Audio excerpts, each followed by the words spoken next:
watching this live. It's a dude that he's a fan of the channel, of this channel, and he actually made a couple of really good like songs that he posted on the Facebook group, and which I'll put the Facebook group down here if you guys want to check him out. But his channel is called the Joe Wentz Project.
All right, y'all.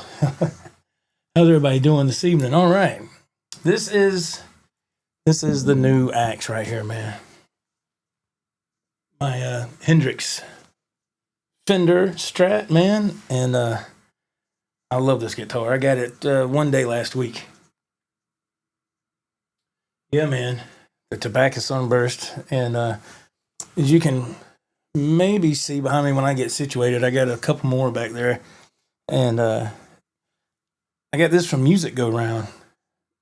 I want to say it came from Bradenton, Florida. I want to say.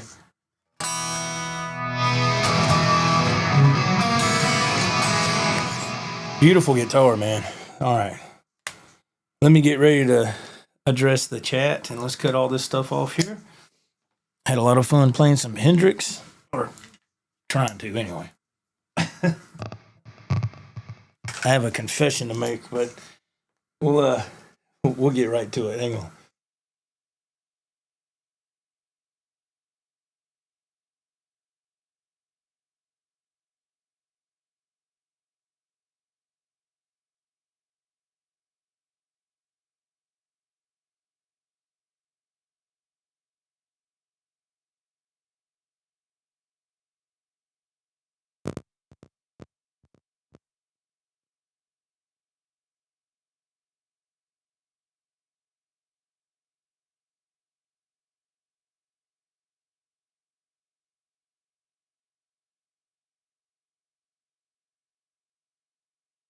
All right. Let's get our headphones in line here. Oh, man. Let's switch cameras first of all. All right. Let's get our applause ready, shall we? And let's hit the chat. Let's see here. Let me see what we got going on here. Yeah, I had to miss last Saturday. I had an emergency situation come up. I'll touch on that in just a second. But yeah, it couldn't be helped, man. I'll talk about that here in just a minute. First up in line is Mr. Rod. What's going on, Rod? How you doing, man? Hope you're doing well. And a big shout out to Rod. Thank you for sending me that message last night. He said that I guess it was about this time last night, maybe a little, a few minutes before. He said, "Are you going live tonight?" And I was like, "No, I go live on Saturday nights." He said, "Well, your stream says you're going live tonight," and I was like, "What?" So, sure enough, it had last night's date. So, man, between missing the show last Saturday and then fouling up the date for last night, I probably won't have a big audience tonight because I kept. I don't know how that happened. Always scheduled for Saturday. I don't know why it went to Friday. But anyway, we're here. Mr. Mick in the house. What's going on, man? How you doing, sir?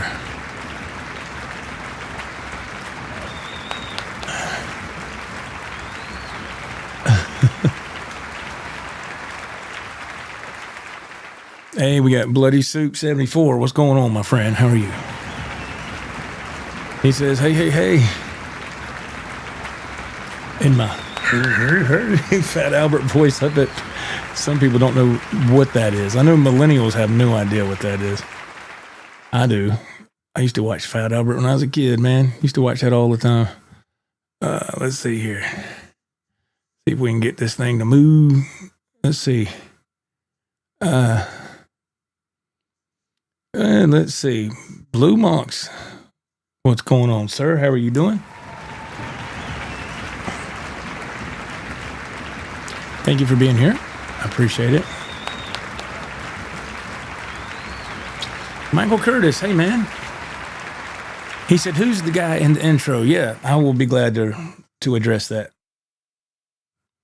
That gentleman's name is Larry, and he has a channel called Work Less, Enjoy Life More.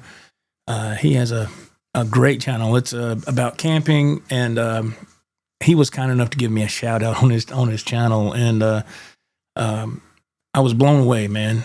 And so I screen recorded that little part where he gave me a shout out, and I put that in the intro. His name's Larry, and he's again, he's on a channel called Work Less, Enjoy Life More. If you like camping, which I love camping, I just haven't done it forever, but I like watching his channel. And he goes on camping trips, just him and his two little dogs, and he usually hangs out with a couple other fellow campers that are out in the same area. And it's a good channel, man. It's a great channel. Work Less, Enjoy Life More, man. Check out Larry. That's in the intro there. Mr. Dave Orkin, hey, man. How are you, sir?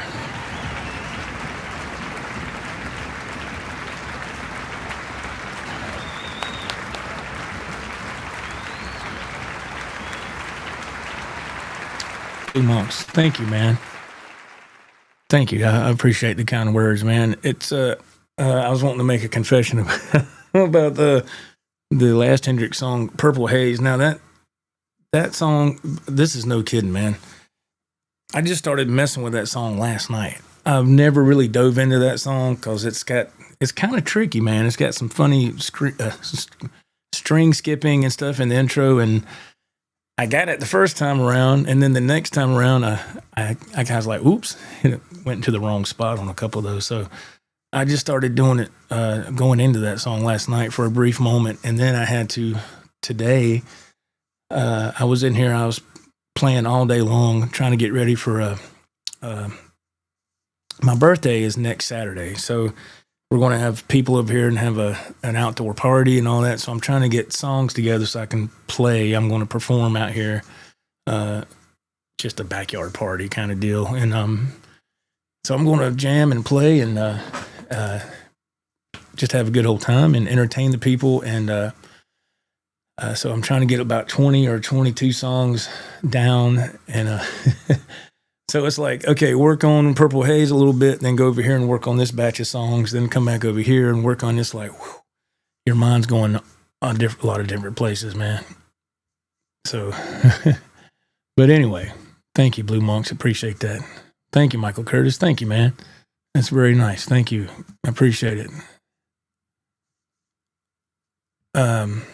Bloody Soup says, I look forward to these nights. Thanks, Joe. Thank you, man.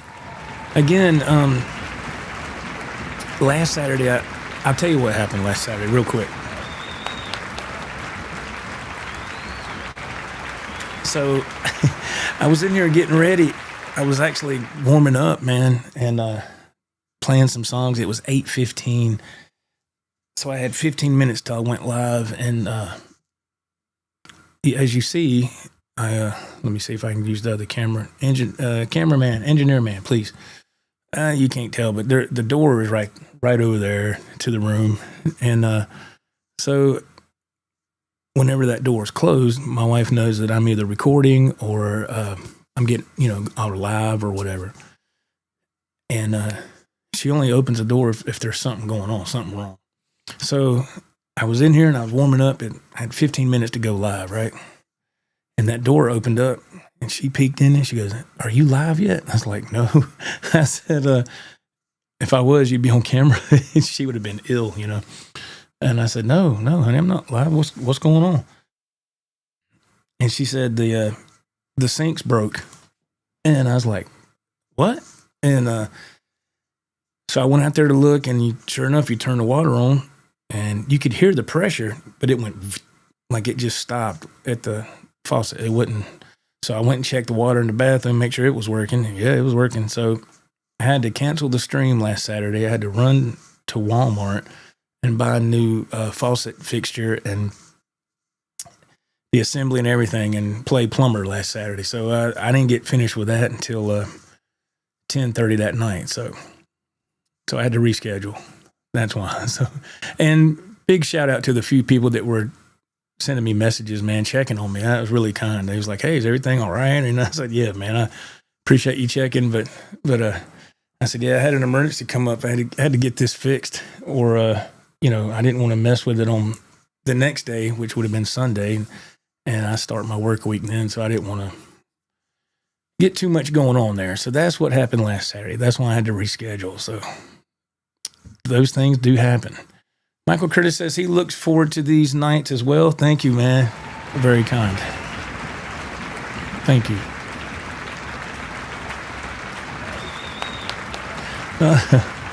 Brother Ted, he said, what it is? What is it? What's happening? What's up, Ted? I think Ted may have had a new guitar day at his residence. He sent me a picture over the past few days, and it was a big old cardboard box, and it said Friedman on it. And I said, uh-oh. And it looked like a guitar box. I could be wrong, but that's what it looked like to me. But congrats. New guitar day for Mr. Ted. I believe that's what it was. Which I've had a few new guitar days this week and last week. It's been crazy, man. Sorry. Michael Curtis said, nice guitar, but it needs a rosewood neck. Yeah, I'm glad it doesn't, man.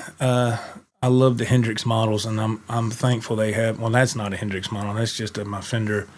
I say Fender Gold Top, but it's actually that body is a Fender 60th anniversary Squire, and the neck. I took the neck off. I actually sold it. I sold the neck last week to a buddy at work. The Squire neck. I took it off. I just didn't like it, and I put a full-blown legit Fender neck on there. Man, it's to me, it's just so much better. And it's 22 frets instead of 21. So yeah, I sold the neck and I got that one and put it on there. But anyway, these Hendrix models, I love them. I got that one in 2017. I got this one about a year ago, maybe. And this one came, was it last week? Yeah. Along with, if you saw my live stream one day last week, I played for about 34 minutes. I played a live stream in memory of my father. It was the 21st. Yeah. So it was his birthday is on the 20th. So I couldn't do it because of the plumbing issue. So I did it the next day, which I think was Sunday. So, yeah, man, it was just, I played the Firebird on that, I think. Yeah, I did. Yeah, man. But I love these. I love maple necks, man. Rosewoods are fine, but I love maple necks as well. Greasy Monkey Guitars, what's going on, my man? How are you doing?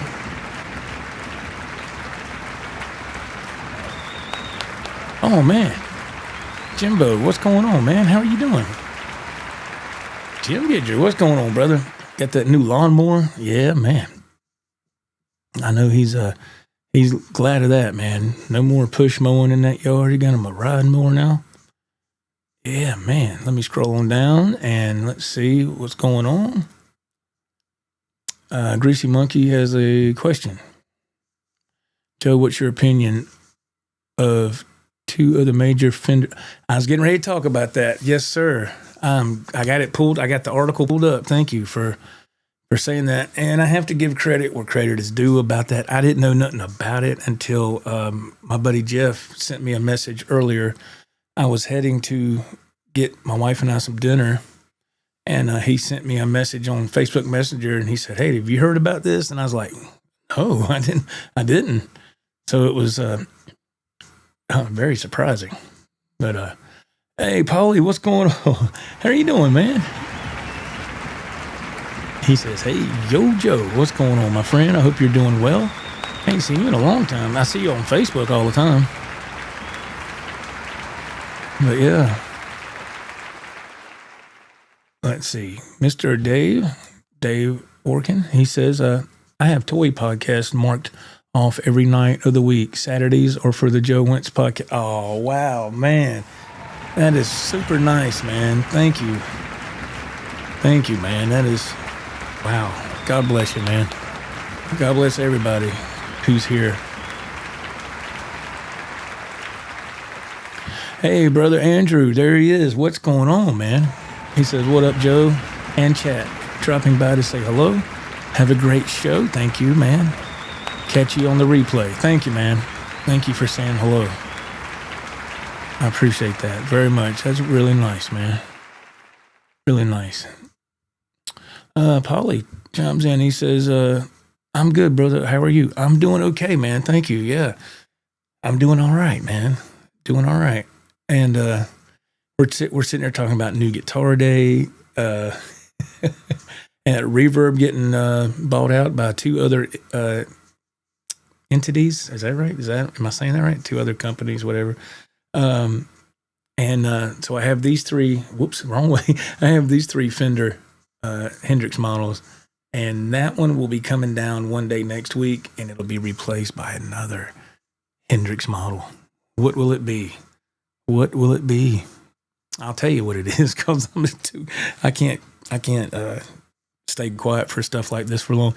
It's the Hendrix Monterey Strat, and I've been looking at those, man, for a while. And my son has one. He bought his when it came out in 2017.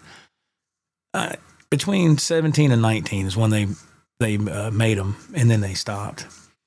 And I went looking on Reverb actually last Saturday, and there were 10 of them on Reverb. 10. 8 of the 10 were super high priced.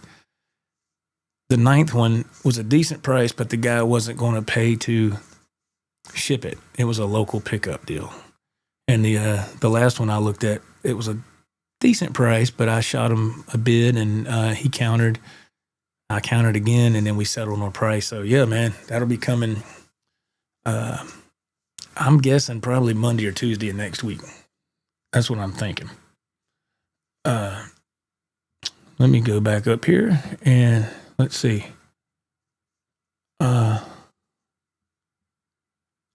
Polly says, oh, I quit smoking 2 weeks ago. Man, congratulations on that. And that's always the biggest hurdle is the first 2 weeks. If you can get past those 2 weeks, man, the urge will start to go away. And myself being a truck driver, I smoked for a while. And so for me, smoking, I always enjoyed smoking. And but I started having these weird little, I call it heart flutters. I was having these weird little flutters when I would smoke, and it was like, it felt out of the ordinary. I was like, what is that? It was, I can't explain it. And I would take a drag and it'd be like, it would feel it in my heart. And I was like, it didn't do that a minute ago when I wasn't smoking. And so I kind of brushed it off. And my father, he went through a lot because of smoking when he got older. And it was one of the things that took him out. And the thing that really made me think, because people, being human, you just automatically say, oh, that ain't gonna happen to me, man. That's not gonna happen. And you keep putting it out of your mind until you see somebody go through that. And my dad, before he got really bad off, he called me one night. I was heading to the beach for my run that night, and he called me, and he said, we shot the breeze for a minute, and he said, I want to tell you something. I said, yes, sir. He said, do you remember when I quit smoking? I said, yeah, Dad, I do. And I remember it was 1992. I was 22 years old. My dad said, do you know how old I was when I quit then? I said, no, I don't know. He said, I was 46. He said, how old are you now? Now, this conversation took place like 7 or 8 years ago. I said, 47. He said, there you go. He said, look what I've been going through. And that really just hit me like a ton of bricks, man. So I was like, you know what? So I ain't gonna lie to you. Them first 2 weeks was rough, man. It was rough. I didn't use a patch. I didn't chew the gum. I didn't do anything. I just quit. And don't get me wrong. every time I'd pass an exit and I'd see a truck stop, I wanted to jump off the exit and go get a pack of cigarettes. So look, congrats on that. I know how hard that is. I know. But you get past that 2-week mark, man, you got it licked. You really do. So congratulations on that. That's a huge achievement, man. And once it gets out of your system, you won't want to be around it. I can't stand the smell of it now. I never thought I'd hear myself say that, but it's the truth. So good for you, man. Bloody Soup says, I love the classic tobacco sunburst look. Thank you, man. Yeah, I love that. It kind of, it reminds me of the SRV model. If you look them up now, that's kind of what it's going to pretty much going to look like. But and those SRV models, my son's got one of those too. They go for like $2,500. And I used to have one years ago, and I sold it. And I sold it for a guy got a damn good deal when he bought that thing, because I needed. You ever sold anything music gear wise that you sold? You knew you was selling it really cheap, but you needed the money, and you were just in a bad spot, and you had to have fast money. Yeah, been there and done that. That's what happened with the SRV model. I think I sold it to a guy for like $725 or something like that. Can you believe that? Now, that was a long time ago. It wasn't like last year or something. This was probably, oh man, probably 13 years ago or something. Put it on Craigslist, man, and my phone started blowing up. And I met the dude at the Walmart parking lot down there, and he had some guy with him. I was by myself, and the back plate was missing.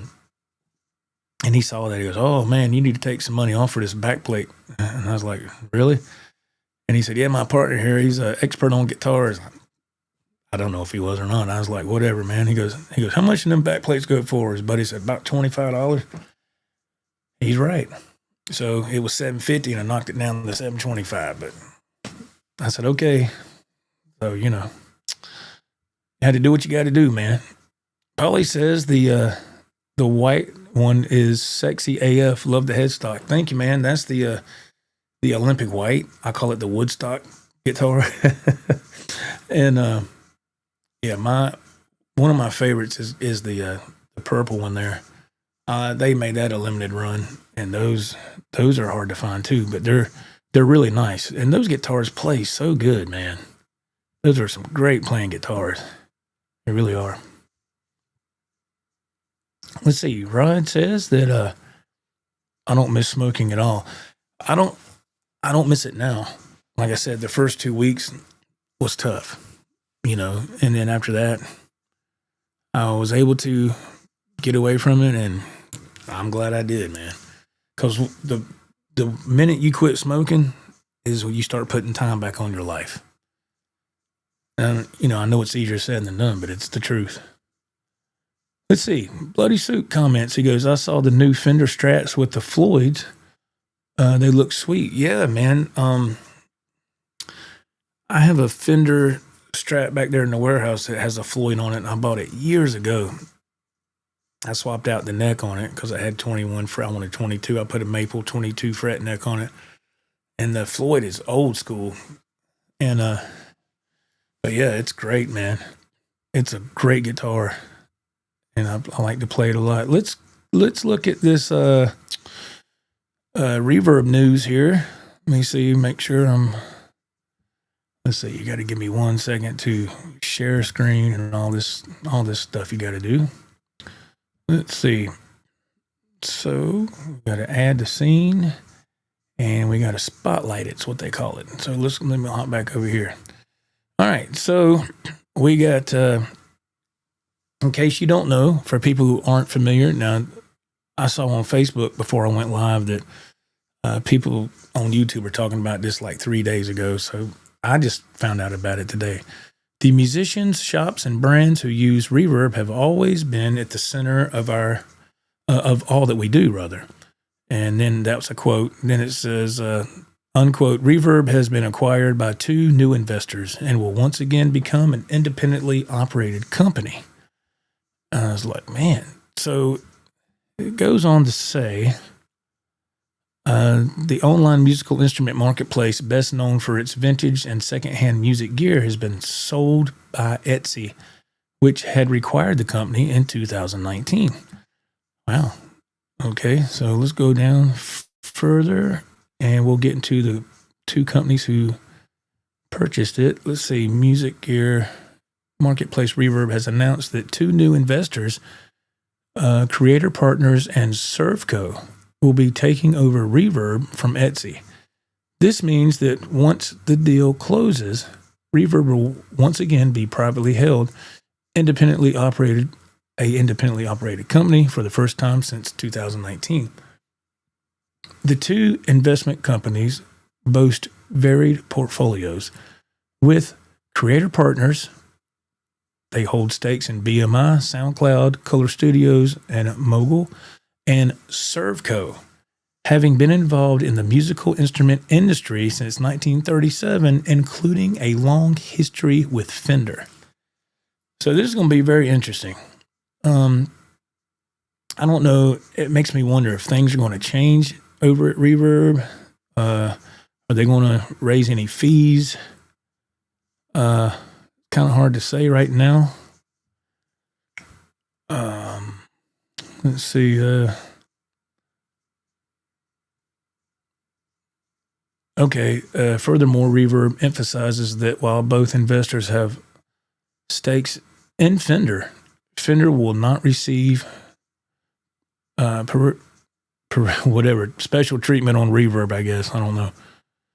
And their partnership will remain unchanged, including initiatives like Fender's certified pre-owned program. Okay, well, that's good.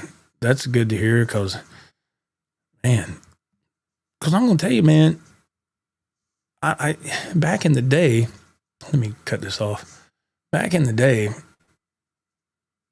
man, I used to use, or I would get on eBay. I only sold very few things on eBay. Very few. But that was the place to go, and then Reverb came about and was kind of a big deal. And I would get stuff here and there. And then over time, I started doing a lot more business on Reverb. And so where else are you going to go? I mean, to get these guitars, man, I had to sell some on Reverb. I sold 2 PV Wolfgang Specials. Those were my last 2 PVs I had that were pretty much all original. One of them, I upgraded the trim system, but I still had the original trim that came with it. I put it in the Ziploc bag in the case. So if that person wants to put that original back on, it's there. I didn't like it because it just seemed like it just wasn't doing any good. So I upgraded the trim. But anyway, so I sold those 2 PV Wolfgang Specials, man, and they sold like that. And I was like, dang. So I still have the Satch model for sale right now on my Reverb store. But the point I'm trying to get to is I couldn't have done that nowhere else. I just don't like using Marketplace for stuff like that. Because you got to go meet somebody, and then, let's say you agree on a price, and when you meet the person, 8 out of 10 times they're going to try to get you on a lower price, and they're putting their hands all over it, and, what if they got dirty hands or whatever? I mean, what if they messing with it and they scratch it or something? I don't want to deal with all that. So Reverb is the prime place, man, for people like us, man, that buy and sell gear. So I'm very, very thankful for Reverb because, man, like I said, if it wasn't for them, I couldn't have sold those guitars. I'd have been stuck with them. And their fees aren't too bad. I mean, it's not that bad. I'll tell you, let's see, if I sell a guitar or I have it listed, let's say for between $750 and $800. After everything's said and done, Reverb gets between $125 and $150. But what I like about Reverb is when somebody buys something from your store, you can purchase a shipping label straight from Reverb. You get a discount, And I know that discount works. I can tell you that firsthand because I've tried going to the UPS store years ago. I sold a guitar on eBay and I went down here to have it shipped. And man, I was like, you want how much? So I know that that discount does work. It's worth it. So they take all that off the top, your shipping label. If you want insurance, definitely always get the insurance. You'd be a fool not to get the insurance on there. And so everything comes off the top. So, and if you do what they call a reverb bump, if you're not familiar with the reverb bump, you pay a little percentage. And what they do is they put your listing up toward the top. So it gets more eyes on it faster, opposed to if it didn't have the bump. It's kind of like a little advertisement on your advertisement. So it's to me, it's worth it. It's worth it. Let's see. Greasy Monkey says, rest in peace, Roy Thomas Baker at 78 years old. He was an awesome guy. Well, rest in peace. I'm not familiar with that name. But yeah. Let's see here. Oh, yeah. Michael Curtis. Yeah, I was just touching on that. What do I think about Facebook Marketplace?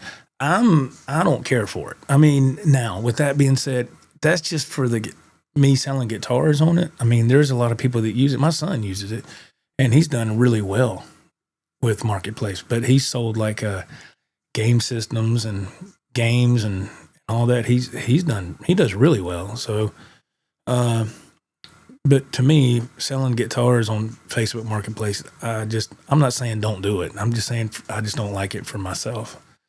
With that being said, there was a couple in town that was selling a camper, and my wife found it on Facebook Marketplace, and I was like, oh man, yeah. I was like, oh man, it was a good price. The pictures, pictures that were posted, it looked clean on the inside and outside, and before I could get over there to look at it, it was sold, and that was on Facebook Marketplace. So those people that sold that camper, they didn't have to pay any fees or nothing. They got all the money, whatever they settled on. They got all of that. Reverb, you got to pay a percentage, but it's okay. You're using their platform, and I'm cool with that. I'm fine with that. Like I said, where else am I going to sell? It's just, it ain't going to work anywhere else for me. But yeah, Facebook Marketplace is not for me for guitar sales, but it has its purpose, Greasy Monkey said, he was a recording engineer. He did Led Zeppelin, The Darkness, and so many others. Okay. Thank you, man. I wasn't familiar with that name, but, yeah, there's a lot of, I was talking about that with a buddy of mine the other day. I said, man, people in your life and everything's going good, and then 15, 20 years goes by like that, and you start seeing people have health issues, and some of them don't pull through and some do, and it's like, what is going on? And it's just life, man. It's just life. It's sad. It's sad, but let's see. Blue Monk says, now that Floyd Rose is selling 1000s, would you consider them instead of a Godot 1996T? Yes. Great question. Thank you for that question. Yeah, I would. Floyd Rose 1000s are great. I can't get to it right now. The upgraded post that I use for my Floyd Rose when I swap them out, those are 1000, Floyd Rose 1000 post. And I do have, I want to say that the Wolfgang Standard has a Floyd Rose 1000 on it. I do know this guitar here, the Guitar Max Artist series right there. If y'all are familiar with Guitar Max on YouTube, that's his artist series he has with Harley Benton. And that is a fantastic guitar, man. That came from Thoman's factory in Germany. I paid, I don't know, man, what was it, like $60, 50 or $60 for shipping from their warehouse in Germany. And it was at my house. And I mean, it was at my door in like 5 days for $50 shipping or whatever. I mean, it was nothing. I was like, really? Are you kidding? So, and that has a Floyd Rose 1000 and it does great. So yeah, I mean, yeah, if, you know, I don't see nothing wrong with the 1000. Not at all. Let's see. Rod says that Floyds are made in the USA again. Yeah, we talked about that on a couple of weeks ago. Yeah, that I think it was Dave Orkin that brought that up, and which is fantastic. You know, I'm very, very glad of that. Yeah. Chris Cobb, hey, how are you, man? How are you doing? Yes, that's another great place. Thank you, Chris, for bringing up Sweetwater's Gear Exchange is pretty good as well for selling gear. Yes, that is, and I have purchased a guitar from there in the. It's been a long time ago. I remember when that was first coming out. I heard Philip McKnight talk about it on his channel years ago. He was talking about Sweetwater's Gear Exchange, and when he talked about it, then I remember looking it up on my phone, and it hadn't been. Sweetwater's Gear Exchange was only maybe a couple of weeks old at the time or something like that. Because there wasn't that many guitars listed. There was like 3 pages of guitars or something, and that was it. And but yeah, I had purchased a PRS SE from Sweetwater's Gear Exchange, and it was a beautiful quilt blue, and it had a Floyd Rose on it. And you rarely see a PRS with a Floyd on it. And, well, I do anyway. And so I said, man. So I made the guy an offer, and he took it. And I got it for, I got the guitar for like, I don't know, it's like around $500, $525. And, yeah, and when I got it, it wasn't set up or nothing. I mean, and the Floyd that was on there, it said Floyd Rose on it. I don't know if it was a 1000 or what, but it was horrible. It was bad. So I took that Floyd off and I threw it in the trash. I took the post out, put Floyd Rose 1000 post in, and I put a Godot trim on it. Man, that thing played like butter and it stayed in tune, and it did what it's supposed to do. And what did I do with that guitar? I sold it. I sold it on Reverb about 2 months ago. I got what I paid for it. So I broke even, you know. But yeah, Sweetwater's Gear Exchange. I think you can sell something on there, and I think if you decide to get, I'm not quite sure, maybe somebody can tell me. I think that if you decide to get credit, you know, when you sell a piece of gear, Sweetwater will give you credit, and you can use that to buy something. Or if you want to take the money, I think they charge a fee. I think. I haven't looked into it much, but I want to say that's how that works, because it makes sense. They're going to get a fee somehow, you know, so they can make money. I mean, you know, Blue Monks, let's see, talking about Floyd's now. Okay. I have one of the new USA made original, have swapped it into a few guitars. It's top notch. Paid $200 on eBay, and it included 3 sets. Wow, 3 sets of strings, and it's an early one. No marks of where it was made. Well, that's great, man. That's fantastic. I love upgrading my Floyds or trim systems. I have to be careful, because when I made a video a couple of years ago, and I put upgrading to a Godot Floyd Rose, and wow, people came out of the woodwork on that, and they said Godot is not a Floyd Rose, you know. And some people got downright PO'd, and I was like, y'all need to calm the hell down. And I was like, look, have you ever made a mistake? I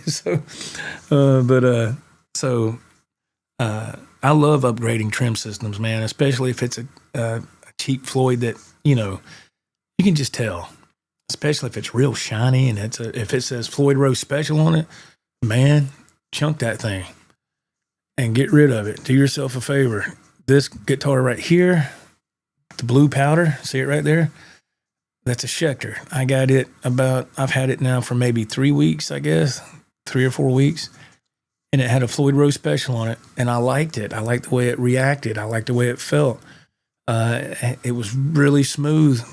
But the problem is, and I swapped out the post and I put that Floyd Rose Special back on. I put steel block inserts in there. And it just wouldn't hold its tuning. It'd either be, it'd go flat or whatever. And I said, well, so I took it out and put a Godo 1996T in there. Been fine ever since, man. Holds its tuning and no problem.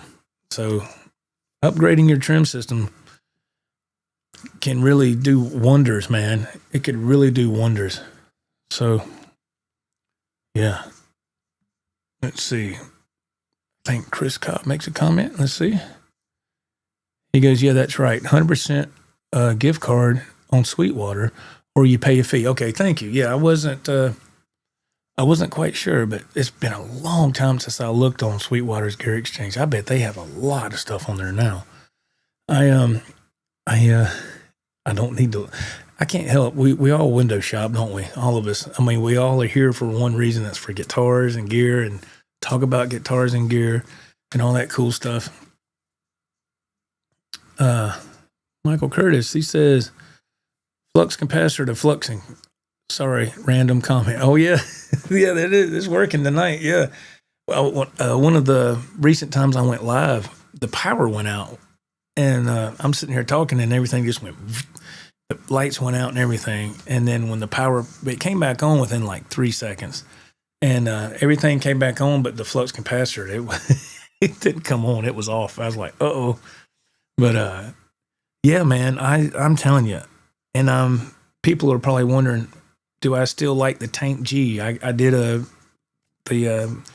think the last live stream I did, I talked about the Tank G, or the one before that. And it's the Tank G effects processor by Playwell. I'm going to tell you, I'm still using that thing. I love that thing. I cannot believe that thing was only $79.98. Incredible. And if you haven't seen that live stream, go back and watch that. I mean, I like to start the show with a couple of songs. And then on that particular live stream, that's what I did. Played a couple of songs. And then about 20 minutes later, I just went through the effects really quick just to give people a listen at some of the presets. But to get on there and you can adjust all those presets and you can save them. So you can customize everything.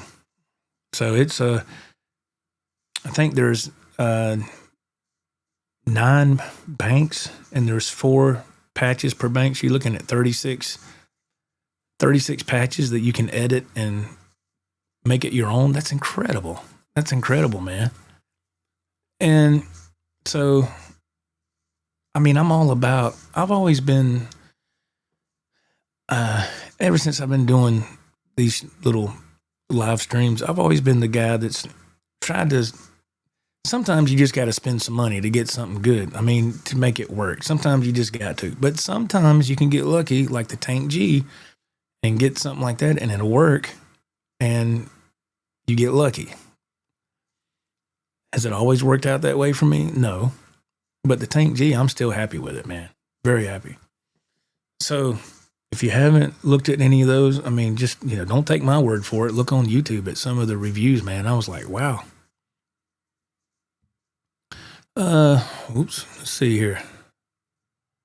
Ryan says that about the pedal board you recommended, Joe. Oh, awesome, man. Awesome. Yeah. Rod sent me a message last night. I didn't see it till later on, but I did respond. So I try my best to respond to the kind of people that send me messages. I might not respond, might not get to it right away, but I will eventually. But he asked me about a pedal board and what would I recommend. And that's kind of a broad spectrum. Number one, it depends on how many pedals you're wanting to use And pedal boards, you can sink a lot of money into it, or you can go very basic. But I sent him a link to one that actually, I don't have it set up right here, but I have used it. It's sitting right behind there, but I have used it because I had to upgrade to a bigger board because I ran out of room on that one. But it's nice, man. And it was on Amazon. I think it was like, I don't know, $40 or $50, something like that. But yeah, you can, pedal boards are fun. I did have a HeadRush Prime for a short while. And I like having pedals, man. I like having pedals. I like being able to adjust things on the fly with knobs, and it's just faster. And I just like to be able to turn an effect on and off just like that with the pedal. I just like that. Let's see. Blue Mox makes a comment. He says, I put that US Floyd Rose on a cheap Jackson. Worked awesome. But also a new Floyd Rose nut. The nut would not seat properly versus Jackson's budget Floyd nut. Just for your information. I never had I don't want to say, let me take that back. I was going to say I never had a problem with the Jackson nut, but I've never taken one off either. But I have upgraded the Jackson Floyd to a Godo, believe it or not. And I didn't have a problem. I got a black Jackson back there. It's got a gold Godo on it. And the gold ones run you about, I don't know, 220, 240. But it did fine. I did upgrade the post and along with the Godo, and that was it on that Jackson. And it stays in tune. It does fine. I did put titanium locking screws at the top too. And it did fine. It did great. I've done 2 Jacksons like that. And I need to break those out some other time and play. It's just, man, I'm telling you, I got so many shipping boxes back here. I got so many things in the back warehouse, man. I don't feel like digging guitars out. I'm getting tired of digging guitars out. It took me forever to get these. Well, not all of them, but this one and the white and purple. It took me a while to get those dug out. I had cases out here. I mean, I'm like, man, God almighty. I had stuff everywhere. So, like I said, I sold some guitars to be able to buy some new ones. So every time a new one comes in, I would keep the box. And it got to be where the past couple of boxes, I had to throw them out. I was like, I don't have no more room, man. I mean, I kept the paper and bubble wrap, but it's starting to get, when you get too much of those things, it starts to look trashy. So I had to toss them. I had to get rid of them. But anyway, that's just the name of the game, man. That's the way it is. But yeah, if you have a guitar with a cheap Floyd, or if you don't know how to do that, if you're not sure how to take a Floyd, swap it and upgrade it, look on my channel. I've made a few of those videos on how to upgrade your Floyd Rose system or your trim system. No matter if I put on a German Floyd. Those are nice. They're kind of pricey, but honestly, I just didn't. The Godo 1996T, if you get a chrome one, is going to run you about, I don't know, man, 120, 130 maybe. And that German Floyd cost me, it was over $200. And that's supposed to be the premium line, if I'm not mistaken, the German Floyd. And I just really didn't see that much difference between the German Floyd and the Godo. To me, the quality was just they were both high quality, but to me, it was like both kind of the same. So it just depends on what you want and how bad you want it. I want to say that they both have screw-in trim arms, whammy bars. I want to say both of them have the screw-in. I didn't know that the Godo had that. I thought it was you just popped it in and that was it. But somebody told me a while back that if you take the arm out, because one time when I was just messing with the Godos a couple of years ago or so, after I used the bar and, a couple of times, and I went to go take the bar off, it wouldn't come off. And I was like, why is it not coming off? Well, if you take that bar and you look inside, it's threaded. So that thing had probably swung around a couple of times, and I just didn't pay it no attention, or just moving, putting it on and off the rack. And I was trying to get that bar off one time, and it wouldn't come out. So I was like yanking on it. And then somebody said, those are threaded. And then I turned it counterclockwise a few times and popped right out. And I said, oh my God. So I didn't know they were threaded for the longest time. Yeah. That's true. Blue Monks, I was talking about the German Floyd and the Godo. He said it's a name brand thing. Yeah, that's right. It's all depends on what you want and what you want to spend money on, For the longest time, I used to just go to Walmart and get my tennis shoes, just off-brand stuff. But after 2 or 3 weeks, they would kill my feet, man. So I started putting more money into name brand shoes, and now I don't have that problem. But those two Godos, those two trim systems, the Godo 1996T and the German Floyd, to me, they're the same level of quality. I'm not no expert in trims, but I'm just speaking from my opinion and my experience only. Blue Monk says, I also love the pop-in arms from Floyd Rose. The screw top ones are hit and miss for me. Yeah, I love the pop-in arms. That's what I liked about the Floyd Rose Special on this Schecter. It had the blue powder right there. It had the pop-in arm. It wasn't threaded. On the inside, you just pop it in. I was like, man, I love that.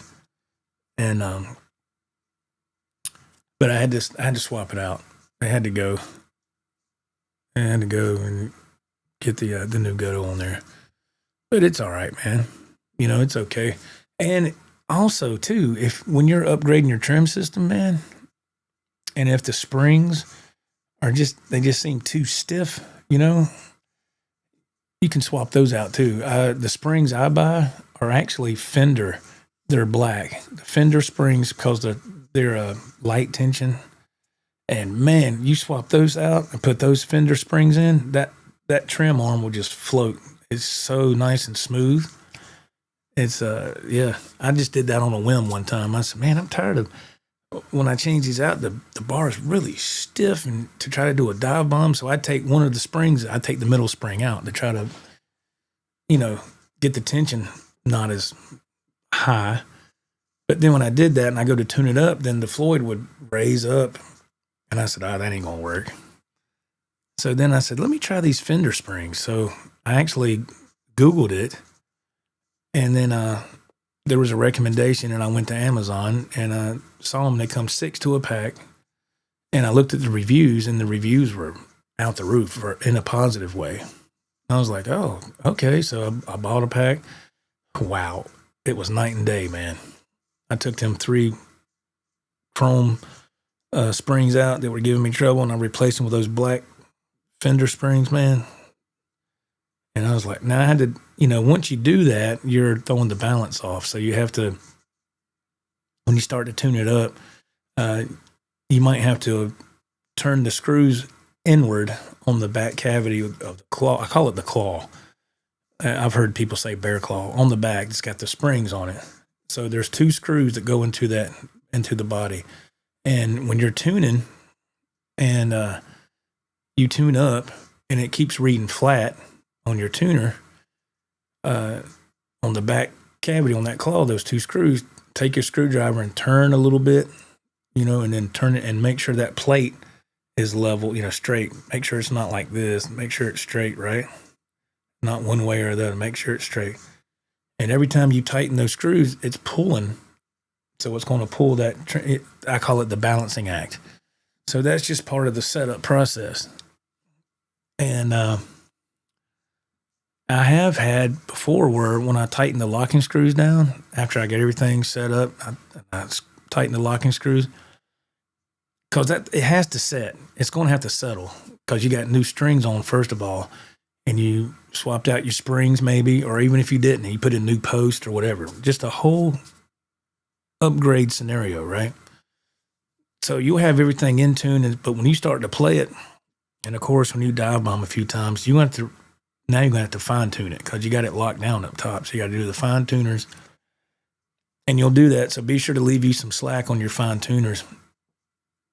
And then when you start seeing you're running out of real estate on your fine tuners, I'll take it. That's why I always keep the back covers off of my guitars with Floyd's.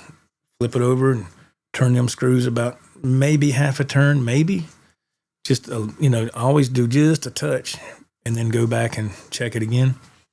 It's all part of the balancing act. That's why a lot of people won't mess with Floyd's, man.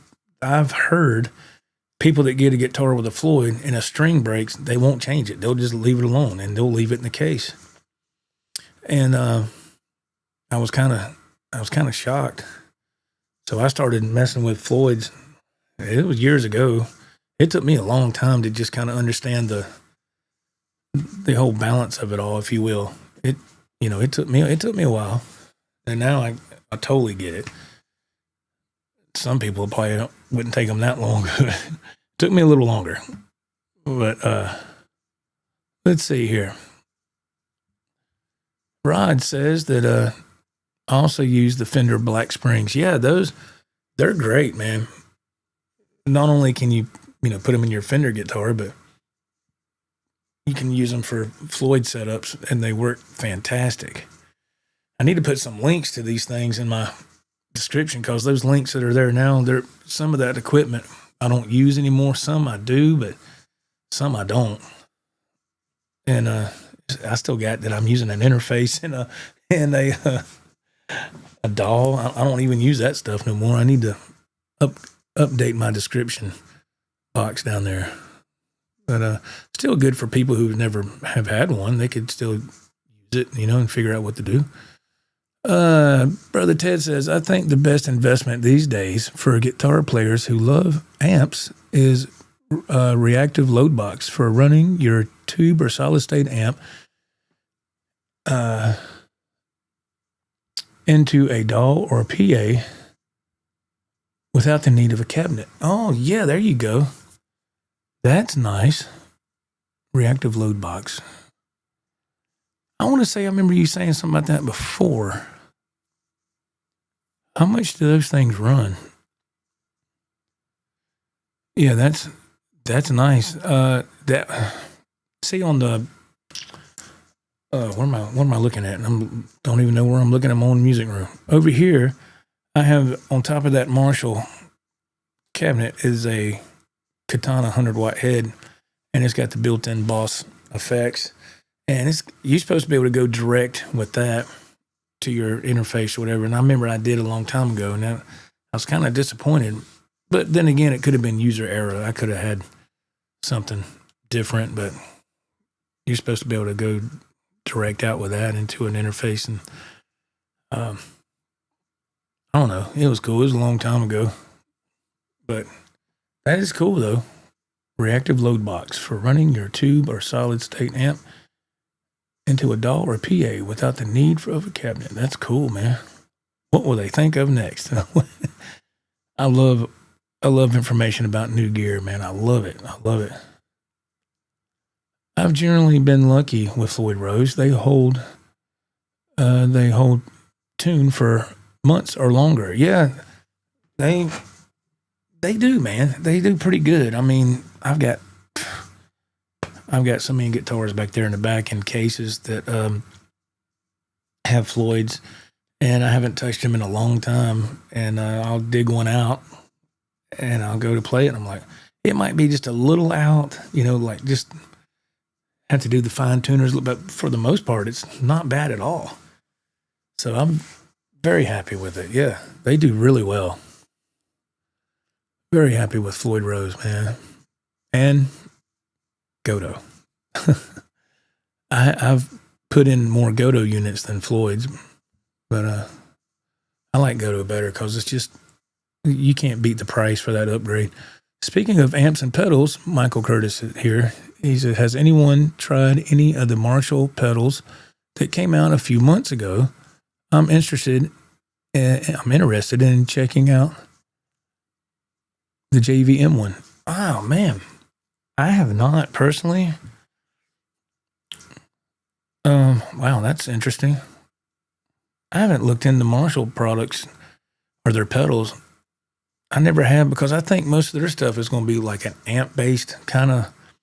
I could be wrong. I don't know. Again, I haven't done research, but I would assume, because you see the name Marshall, and I'm like, well, most of their pedals are like an amp type pedal, right? I mean, and I don't want that. I got that already. I don't know. Maybe it's just me. Let's see. Blue Monks, he says, I still have a few amps. Just a home player. I've gone completely digital now to a PC. It's great, but not like getting real feedback with an amp. Yeah. It's funny you say that. I got these two Microcube GXs. They're about like, each of them are about like this. I got one sitting right here. I got the other one sitting right across the room. And that's what I was playing through today. I got them set up like a stereo kind of deal. You can't see them in the frame; they're behind the camera. And I got the micro pitch by Eventide on this pedal back here, and with that pedal, the micro pitch Eventide, it has two outputs. So I got one output going to this Microcube over here, and one going behind the laptop here. And I got an MP3 player hooked up to that Microcube, and I bought a splitter.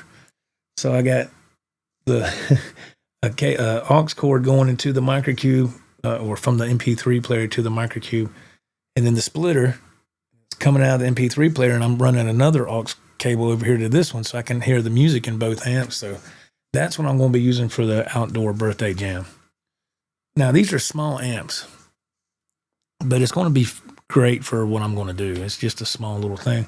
But what Blue Monks is saying there, like that Marshall cabinet right there, and right here is a PV5150. I also use that same micro pitch and go to those two amps. And oh my God.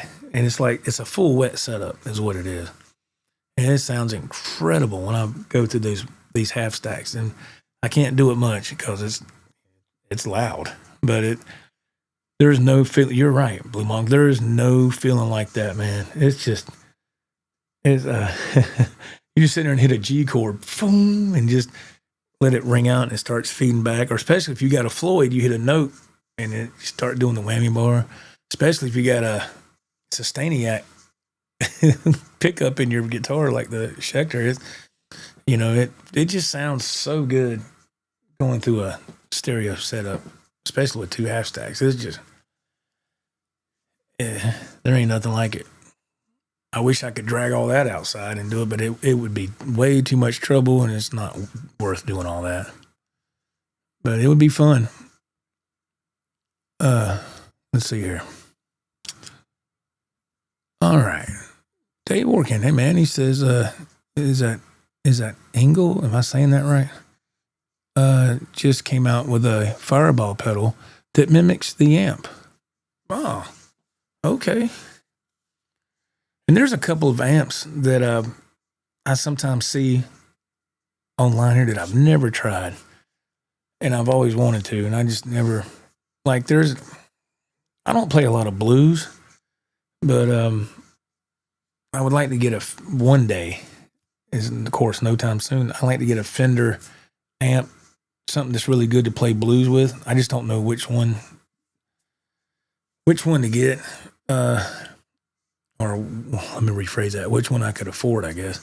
I know they got a Fender has a digital version of an amp that would, they say it has really good reviews on it that can mimic the classic amps of blues and stuff. I just can't remember what model it is. But a lot of stuff is going digital. I mean, it's just,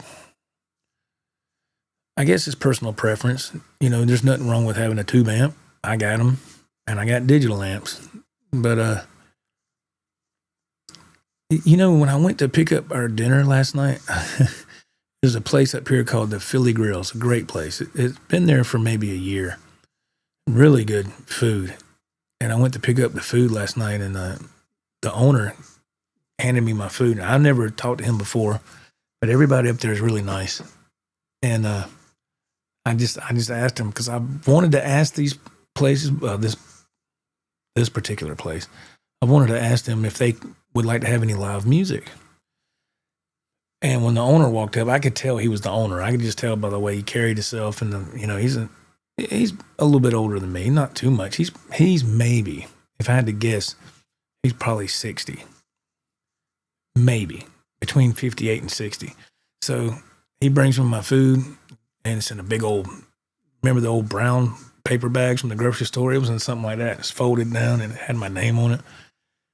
And he said, "You here for a pickup?" I said, "Yes, sir, right there on the shelf. Joe Wentz, right there." He goes, gets it. And I said, "Hey, I get y'all's food every Friday night, man. It's really good." And I said, "Would y'all happen to want some live music here for any time?" He said, "I don't know. What do you do?" And I said, "Well, I'm kind of a one-man band. I play 70s and 80s. I play classic rock." He said, "Oh, that's right up my alley." And so, I don't know. But I forgot to stress to him that I don't sing. I just play along with which, I see people on YouTube doing that, playing live in places, just playing guitar along with I see it. So I guess it's a kind of an accepted thing, I guess. But yeah, if they would, I want to ask a couple other places in town and see if I can do that. So if I start getting some of these gigs, which I don't know if I will, but if I do, you won't see me as much on here if it's a Saturday night thing, but we'll see. That's, there's nothing etched in stone there at all. Enough, with the doing the tube amps, there's enough volume to shake you up. Yeah. Oh yeah. Yeah, and when I'm doing that with these, when I have that full wet set up here with these two amps, it's only on like I don't know, 1.5. Now that Boss Katana, man, it has the option of doing half a watt, 50 watts, or 100 watts. Now this PV head, 5150 head, it's a 100 watt head. But this one here, you got the option of, just with a turn of a dial, I got it set on 50 watts right now. And, but yeah, it's the way the volume is set now, it's technically not loud, but it's loud for this room. And it's loud for my wife, of course. She's like, "Hey, you got to turn that down." I'm getting a headache. I was like, "Oh man." So that's a good thing about headphones. So if you're jamming along with some backing tracks, man, wear your headphones, you're not bothering anybody. But yeah, I love playing music. I love playing along with backing tracks. Been doing that for a long, long time. Now I got a friend of mine at work. His name's Travis. Shout out to Travis. He plays guitar, but I think he's pretty new at it. But what he's been doing is working on guitars a lot. He's really good. He wants to be like a luthier, and he's really good at what he does. He showed me a couple of guitars that he built with kits and everything, and they look fantastic. And he finished them himself, and all that. Looked really good. But he was asking me the other night, because he works nights like I do. He works at the same place. So he runs to Georgia, and I run down to the beach. So he called me one night. And he goes, "Man, I want to ask you about backing tracks." I said, "Yeah." He goes, "Is that something that can really help you learn?" I said, "Oh, man, yeah." I said, "Backing tracks help you with your rhythm. It helps you stay in time, and it helps you learn the song." And I said, "If you mess up, you're going to know it because everything on that track is already pre-recorded, and those people, they've done their parts already, and those are right." So it's a great way to learn the song. It's fantastic. So play along with backing tracks, man. It's great practice, and it's good. It's good for the fingers, Brother Ted Fair, he says, "Joe, you should live stream your gigs. Should something materialize on Saturday nights?" I thought about that. I would love to do that. I just wouldn't want to do it all the time. And the reason I say is, I've seen people do that over time, and it's great.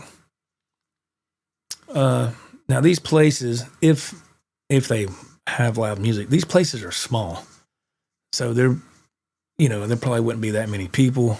But that's not the point. I just want to play live. That's me. I just want to play live. I don't care if it's 5 people, 50 people, or 500 people. I just want to play live. And right now, this platform, YouTube, has been my live stage for many years now because it's all I have because of my crazy job schedule. But if something were to materialize, I would definitely live stream a couple of them. Yeah, I've seen people do it, and the only thing that I notice, and this is just the guitar player in me, and I'm not saying nothing bad at all. I'm not. But the only thing I notice when somebody live streams their gigs, they keep the same set list all the time. And I'm like, you need to swap that out, mix it up, take some songs out, put some new songs in. Even though you're going to that person is, or that group is going to a different place to perform, that's a new audience. Those people don't know who they are, but your YouTube audience has already tuned into the past 5 live stream of your gigs. So you're playing the same thing all over again and you don't want to do that. I wouldn't. I'd want to try to keep it fresh as I could. Now, with that being said, how many songs is good to play in a little setting like that? I think personally, like I was playing today, man, I think there's maybe 20 songs on that MP3 player that I put on the other night. And I still have to go over them. I still have to practice them. But that was I could get maybe an hour and a half to 2 hours out of that if I stretched it. You know what I mean? Took breaks here and there. But so if I were to play at somebody's place, that's about as long as I'd play, a couple hours. I'd say, look, I'll play for a couple hours, pay me $50, because I'm not one of those guys that, I'll be here for 4 hours. I'm not doing that. I'm not playing nowhere for 4 hours. That's crazy. I'll play for 2 and that's enough for me, so yeah, we're talking about Floyd Rose systems, we're talking about backing tracks. We're talking about playing live, live streaming, playing guitar on the live stream. I think that's wonderful. I've had people on the show before in the past that has performed, played, and I thought it was incredible. I think it's not for everybody, but I think for me, I think it's good to put yourself out there. I think it's good to put yourself in a situation where you're like, all right, it's time. I got to, fight or flight, But some people aren't comfortable with that, and that's totally fine. But I think to improve yourself, if you kind of put yourself out there, and like earlier, I fouled up on Purple Haze. Well, why did I foul up? Because I haven't played through it enough. I kind of rushed it last night. I played so much, and then I played a lot today. My fingertips are just so tender and sore. I was like, man, I can't play no more. If I keep pushing it, it's going to be really sloppy. So how do I resolve that? I think I got to practice the song another 30 times. That's just for one night. I need to do it multiple nights. But that's how you get it, man. You just keep going over the things. And then when you play something live and you foul it up, if you go back and watch that, you're like, oh, here comes that part. Oh man. Okay. Well, that wasn't too bad. Okay. And you can lie to yourself all you want. I've done it. You can sit there and go, oh man, well, that's okay. It was all right. Okay. Well, if you do that, that's lazy. Because if you played it right once, you can do it again. Just because you might have fouled up on a live stream, that's okay. Usually the people that tune in and watch, and if they catch it, it's not a big deal. Everybody makes mistakes, especially when you're playing live. It's going to happen. Some people don't want to deal with that. They just don't. And but to me, that's what makes you a better player. That's what I feel. That's just my opinion. But I'm not saying that's what you should do. I'm just telling you what I like to do. But, you know, YouTube is great for that. YouTube's doing these live streams and playing is great for to help you get better. I mean, if you want to do that kind of thing. But talking about playing with backing tracks and everything else. And, oh, man, let's see. This just totally jumped on me. Okay, let's see. Play along with backing tracks. Rod says, that's how I learned playing, from records and tapes. Yeah, me too. We're dating ourselves, ain't we? Records and tapes. I remember doing that. Cassette tapes for so long. Let's see. Dave Orkin makes a comment. He goes, YouTube is great for watching live bands since I don't feel like going out anymore. Amen to that, man. I second that. I couldn't tell you the last time I went to watch a band. I'm serious. I don't know. So if I can get some gigs, I would definitely stream them and y'all can watch, you know, if you're interested in that. I don't know. But, you know, I think it's fun, man. You sit there and talk to the audience and talk to your YouTube audience as well. You know, I don't know if I could do any comments, you know, and address the chat too much, but because if you're playing live somewhere and you keep looking at your phone going, oh, hey, man, what's going on? And the owner sees you doing that, he's going to say, hey, that's it. You're done. Pack your stuff, you know. You're playing for these people, you know. They probably get a little upset. But if you just are real cool about it, I think you'd be all right. Blue Mox, he says that I started learning green sleeves this week. Finger picking. It's a mess, but coming along. Hey, man, my hat's off to you. Finger picking, I suck at that. I just never had that skill. I see somebody playing a banjo or even a mandolin, how they, you know, because if you watch somebody play a mandolin, that is a really precise picking technique that they're doing. And I see somebody doing that, I bet they could tear a guitar up. You know, like Yngwie kind of stuff. You know, I mean, not that I can play that, and I wouldn't want to anyway, but so finger pickers and really articulate picking, bluegrass stuff and whatever, that's amazing. I could never play that stuff, even if I wanted. I just can't do it. I don't see how people play like that. I really don't. Bloody Soup seconds Dave's comment about going out to see bands is kind of a thing of the past for people of our generation. We just rather watch it on YouTube in the comfort of our own home. Yes, I totally agree with that. Big time. Brother Ted makes a comment. He says, recording myself and listening back has been one of the best tools for improving my playing. I had to do a whole lot with the song Beautiful Girls by Van Halen to get that swinging feel to it. Yeah, Eddie was, he played with a lot of swing in a lot of those earlier tunes. Hot for Teacher's another one. It's hard. I can half-ass play it, but that's, you know, I don't know, man. Blue Monks. That's right, Ted. Record and listen back. Love that. Yeah, man, that's what I'm saying. I'll do a live thing, a live stream like this if I'm playing, but I'll make it unlisted and record myself. And I did that last night with the Hendrix songs. I sit there and played both of them. And I did better on that practice stream last night than I did tonight. But that's okay. I've been playing all day. And I got up, you have to remember, my schedule is different than anybody else's. So I actually got up early, which early for me is before noon. That's early for me. So I think I got up at like 10:30, 10:40. Got up and got my shower, and then I came in here, and I was in here until 3:30. And time had got away from me. I said, oh my God, I got to go and get the trash and go to the make a trash run, get my mom's trash, and I do that every Saturday. And I said, oh man, because I have to get food by a certain time.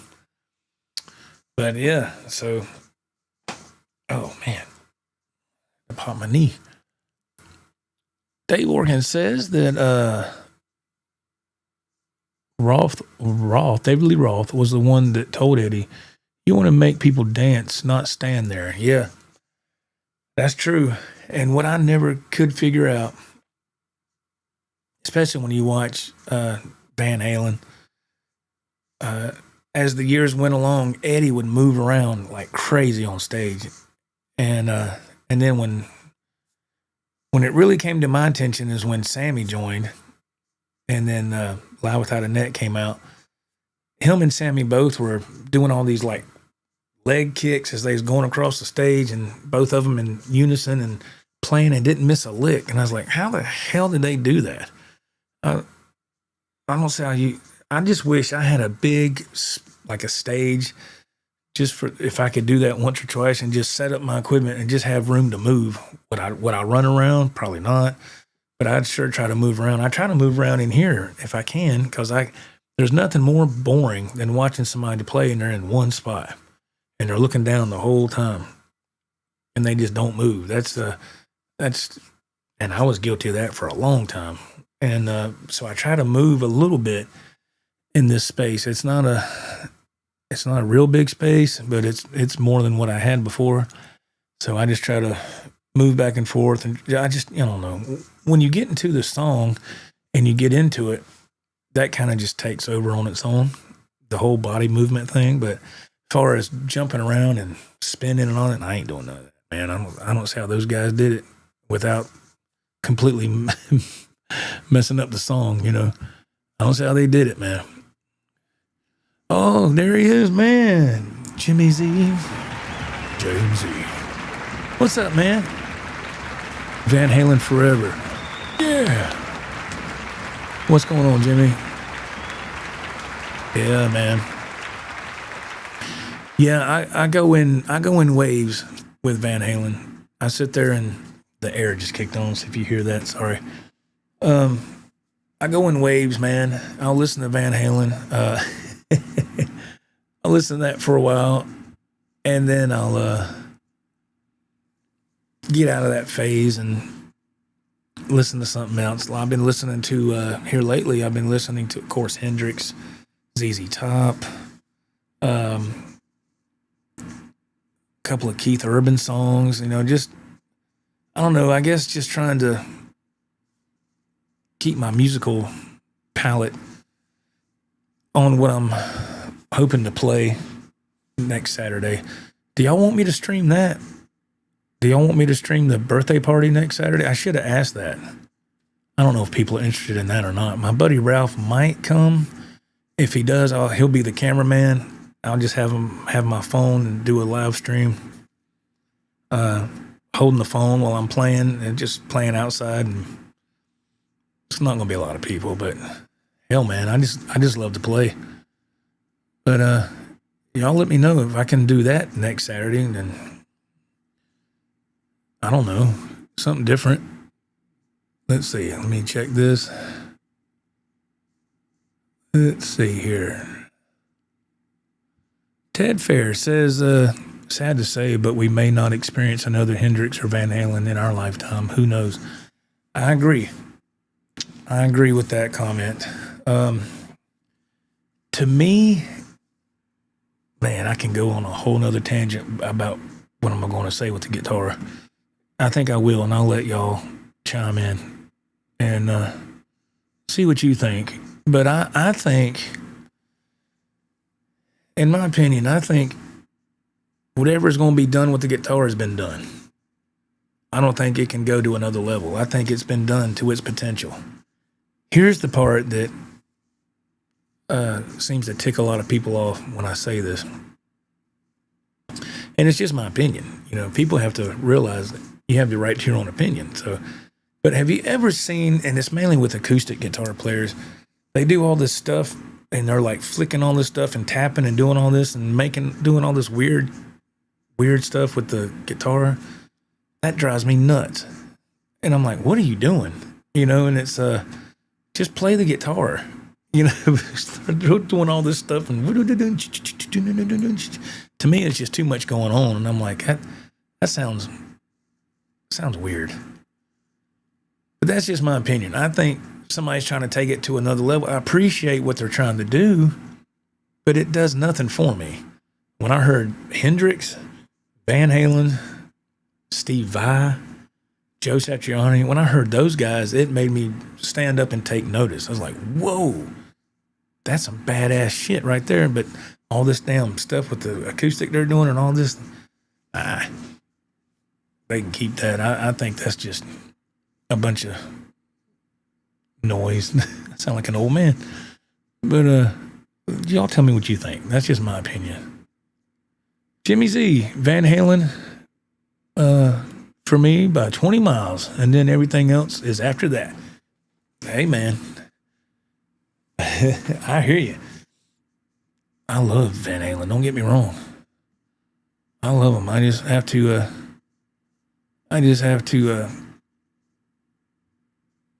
sometimes I just have to listen to something different, you know?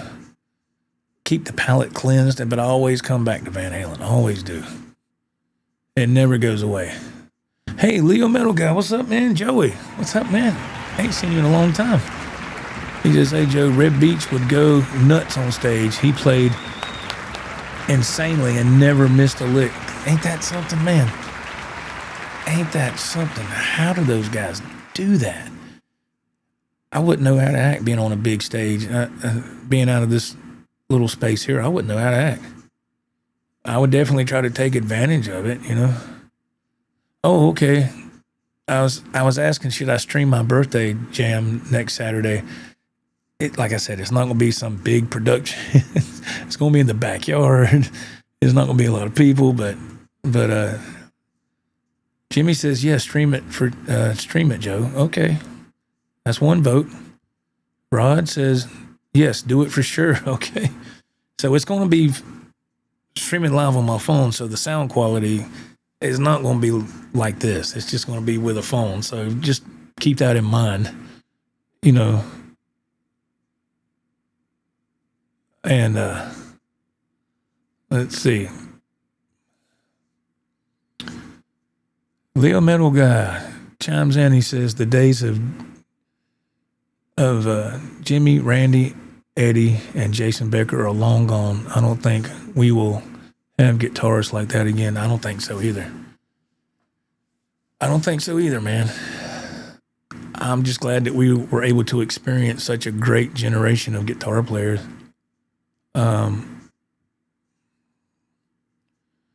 I mean, I was able to see some killer groups live in the 80s when I was a teenager into my early 20s, and it was amazing. Fantastic. Let's see. Jimmy Z says that, agreed, guys, but this is what made Edward too special. Yeah, he could do anything on the guitar, but the guy was one of the greatest songwriters ever. That's what was so special about it. Oh, yeah. No argument here. Oh, yeah. Eddie definitely stood out. You know, he had the it factor from day one.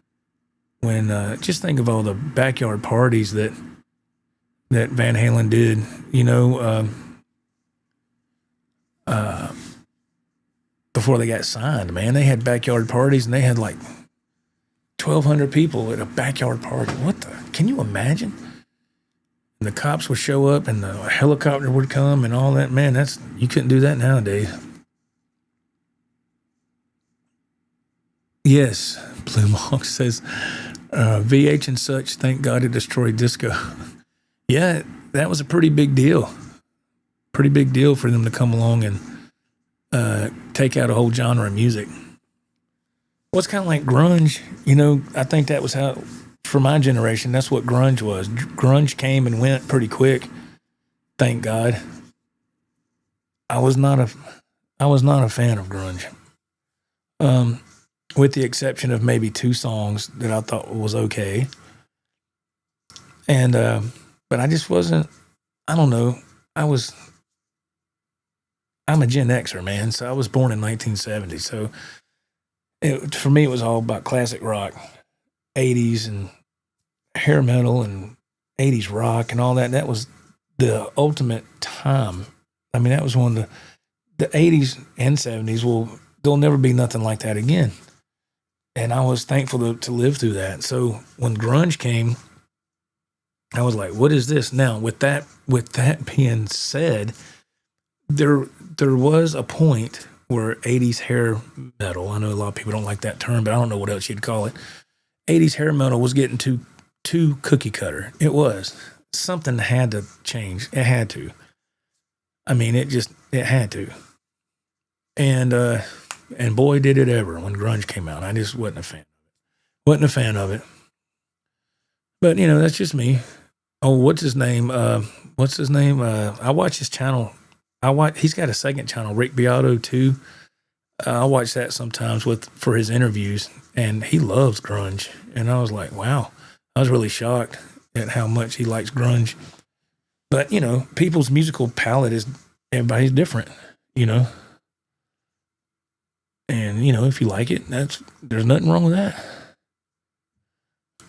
Yeah, I'm not trying to get a big thing going here. I was just saying that was just my opinion.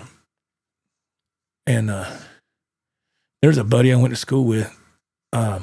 He is crazy about Pearl Jam. I mean, he loves Pearl Jam. And I was like, I just didn't see him liking that music. I figured he would have, and maybe he likes a lot of other stuff. I haven't really asked him, but I was just kind of like, wow, I didn't know he liked Pearl Jam that much. I was kind of shocked, but it is what it is. Leo Metal Guy chimes in. Hey, man. He says a lot of generic bands in the 90s, record labels went crazy trying to find the next Nirvana, resulting in a lot of cheap production rock bands. Yeah. Yeah. And I don't know if the bands of the 90s, the grunge bands or whatever, a few of those frontmen are not here anymore. And it kind of makes you think, could they just not take the rush of success, or they just have a lot of things going on in their head? It's sad, man. It's like, damn, like, I don't know. Probably a lot more to it than what meets the eye. I don't know. But it's kind of sad that they're not around no more, because they could look back on their career now and think, wow, we did that, but I don't know.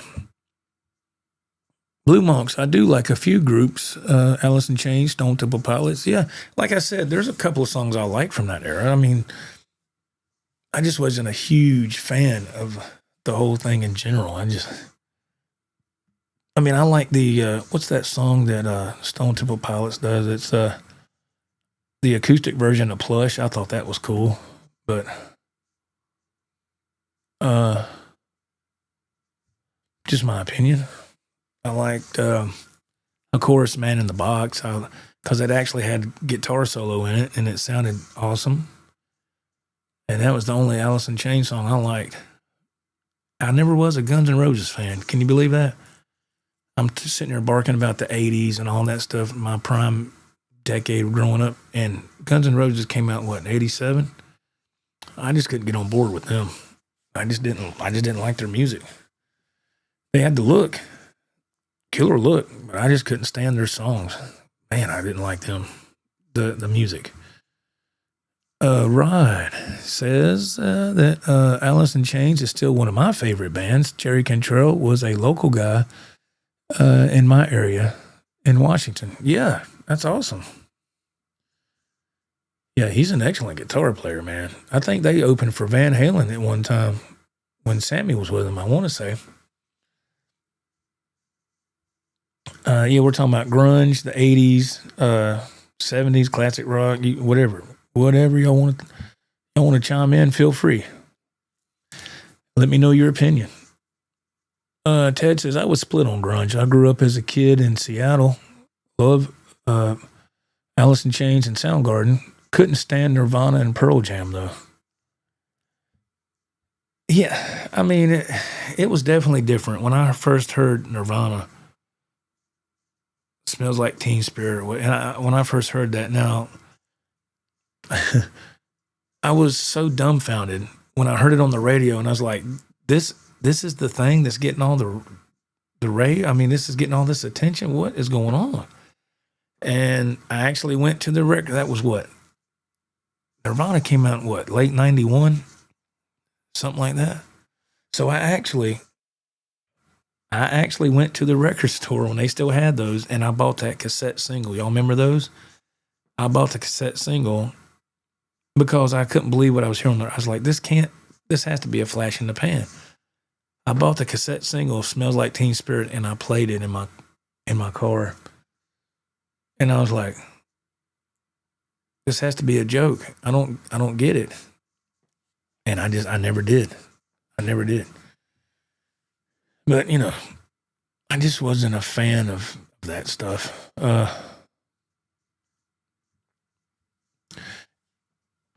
Let's see.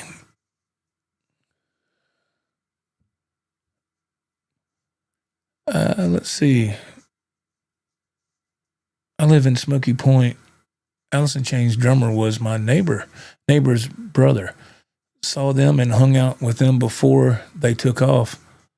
Honest, hardworking guys. Oh, nice. That's cool. Yeah. Well, that's what they say, man. Music is subjective, and it means something different to everybody, Michael Curtis is chiming in. He said that, yeah, I hated grunge, but by the time Warrant came out, you could tell that hair metal was becoming a caricature of itself. I'm glad I had Siri to help me spell that word. That's pretty good. All right. Caricature. Yeah, that's a hard one, tricky one to say. That's what I'm saying. And I actually watched an interview 2 or 3 nights ago.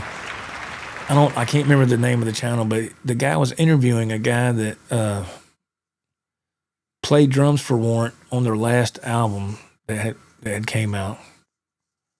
And even he said, because they were already past the point of playing arenas, they were back to playing little clubs. And he said, I got the call to do the gig and I took it. And he said, and it was fun. He said, but I could tell music was changing because grunge had already hit the scene. And that has to be a heartbreaking experience when you're on the level. You start in the basement or whatever, and you work your way into these little gigs and you get to clubs. Then you go to arenas or whatever, the big stages. And then when that music starts, time goes by, unless you're a country artist, you start going backwards and you start going back to the small clubs, and eventually people forget about you altogether to a degree. I know you still have, what's that thing they have every summer? Oh man, what is that festival they have every summer that's really dedicated to the hair metal scene? Oh man, it's on the tip of my tongue. Y'all have to help me. Oh, I know Eddie Trunk is always the MC for that. Damn, I can't remember the name of it. I've never went to that, but it's all the bands that were hugely popular in the 80s and stuff, and they have it. It's out in the they have it in this big field, and it's very, very popular. I can't remember. Man, can't remember what it's called. That festival. Leo Metal Guy, he says that I always considered Alice in Chains to be metal. Oh, okay. I just remember the one song by them, which was great. Yeah. Michael Curtis said, yeah, I liked a couple of songs too. I like Man in the Box, Alice in Chains, and a couple of Stone Temple Pilots. Yeah, a couple of their songs was really good. I mean, I got to say. Soundgarden was cool, but, when I saw things were changing on a musical aspect, I said, well, let me see if I can learn one of these. Of course, they were in different tunings and all this weird stuff. I was like, what the hell? So I remember at one time I learned Black Hole Sun. That was tough. That was years ago. And man, it took me a long time. I wouldn't even know it now. So long.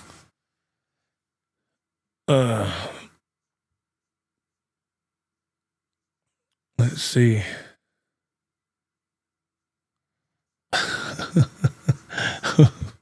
Damn, Rod, you just found a 1971 quarter in your pocket. You might want to hold on to that. That's rare. That is rare. Wow. That's rare, man. Let's see. Michael Curtis. I saw Alice in Chains open for Van Halen. There it is in 91.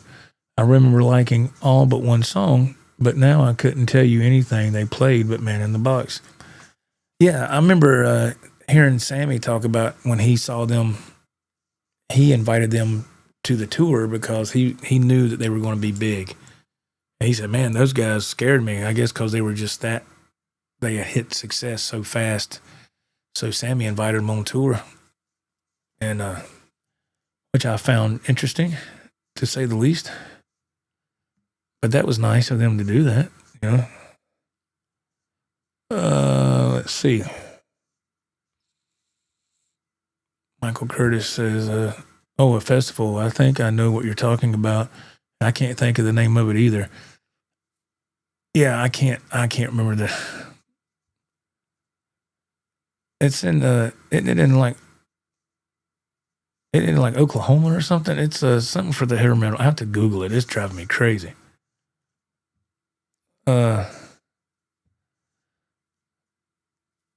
saw VH and Alice in Chains on the For Unlawful Carnal Knowledge tour at the Tacoma Dome.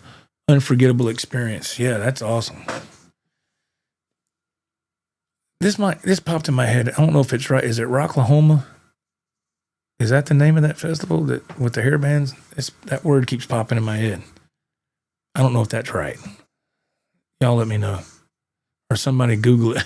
Because my phone's over there on charge. I can't get to it. Let's see.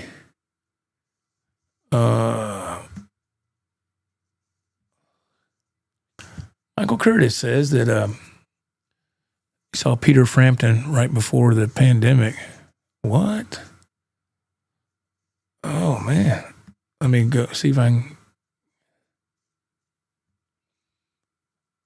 Wait a minute here. Okay. Peter Frampton before the pandemic. And he did a really cool cover of Black Hole Sun. Oh, okay. I tell you what really ticked me off. I remember seeing Peter Frampton do this and the singer from Judas Priest, Rob Halford, right? Ain't that his name? Okay. Let me set the scene for you so you understand what's going on. So, you know what? A lot of these concerts, it says no filming on your phone, no video, none of that. I guess pictures might be okay, but no, you can't video.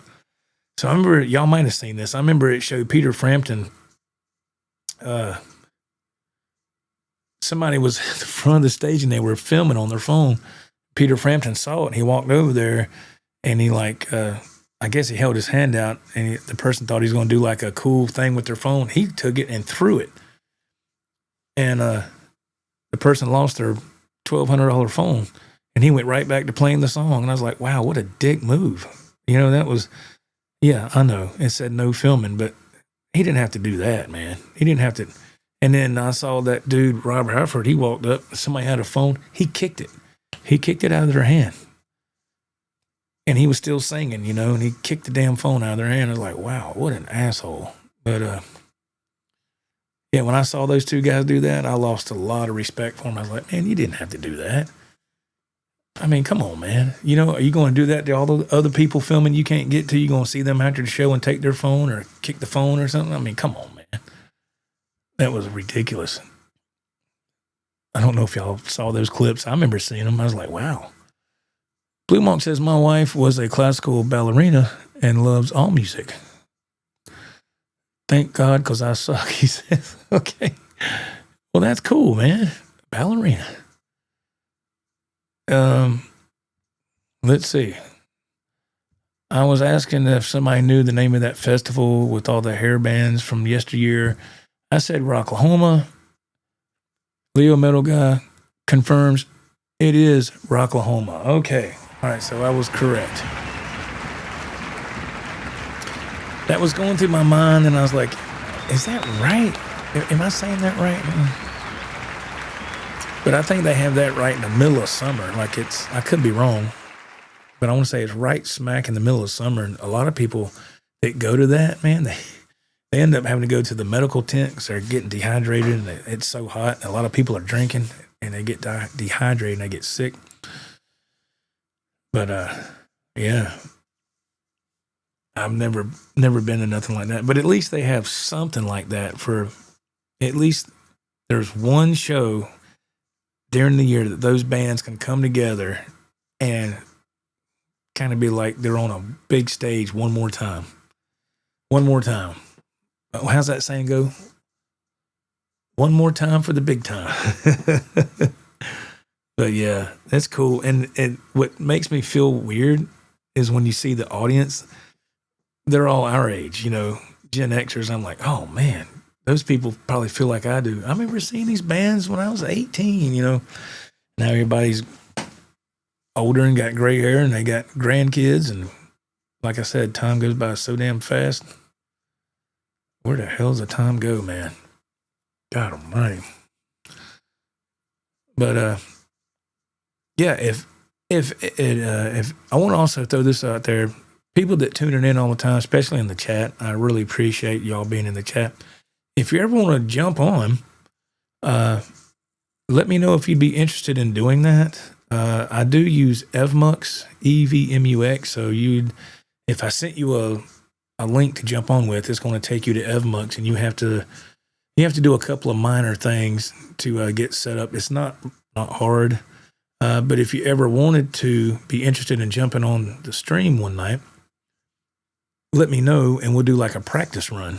I can send you a link and you can jump on and see how it works. And then when we actually have the show, you'll know what to do. There's nothing worse than somebody jumping on a live situation. They don't know what to do. And you're sitting there waiting on them and you're live and you're like, oh, here he is. And they come on and they're not quite sure what's going on. And it's no fault of their own. They're just never done it. But if somebody would like to, y'all let me know, and I can send a practice link one time, and you can come on the show.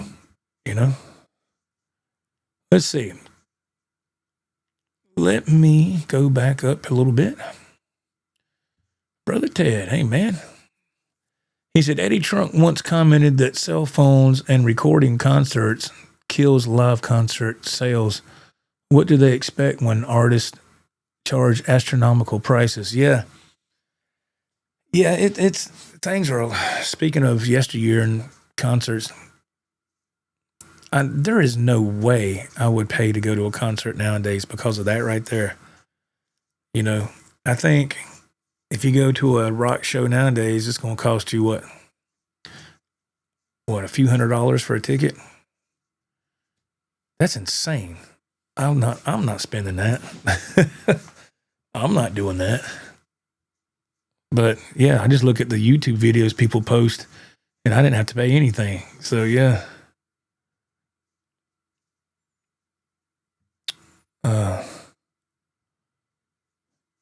Rod says the Gorge at George is a great venue here in Washington. Okay.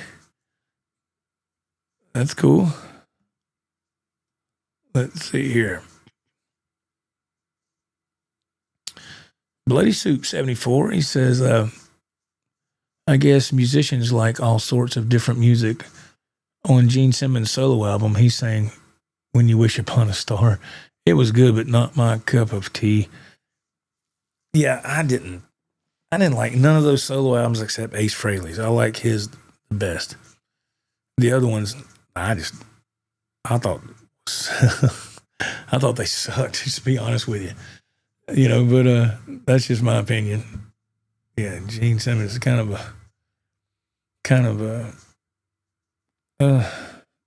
different, you know.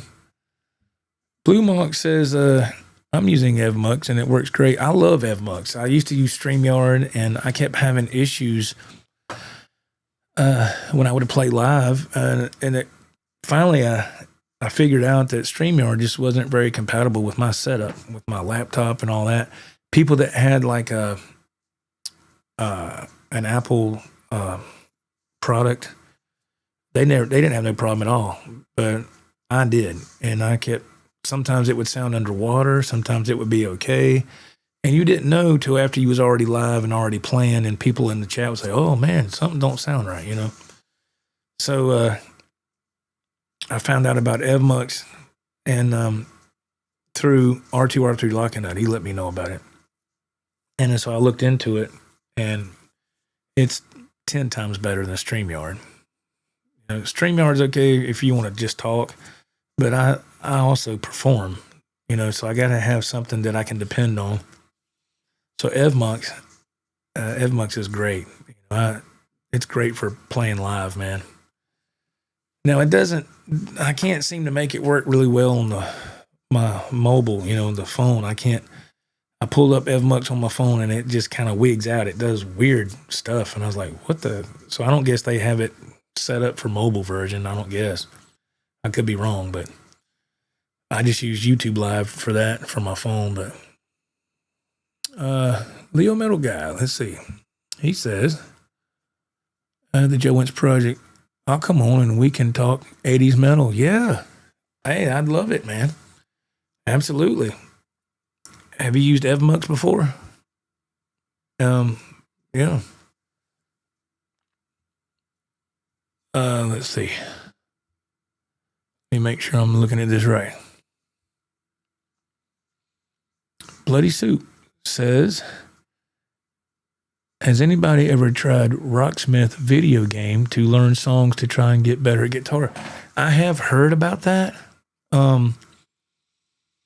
I think that's fantastic. Isn't that the one where you actually have I guess you buy their guitar and you plug it up to the equipment they give you for that? I want to say that's been out for a while, I think, right? But I think it's fantastic. I like it better than, what was that freaking game years ago, Guitar Hero? That was a joke.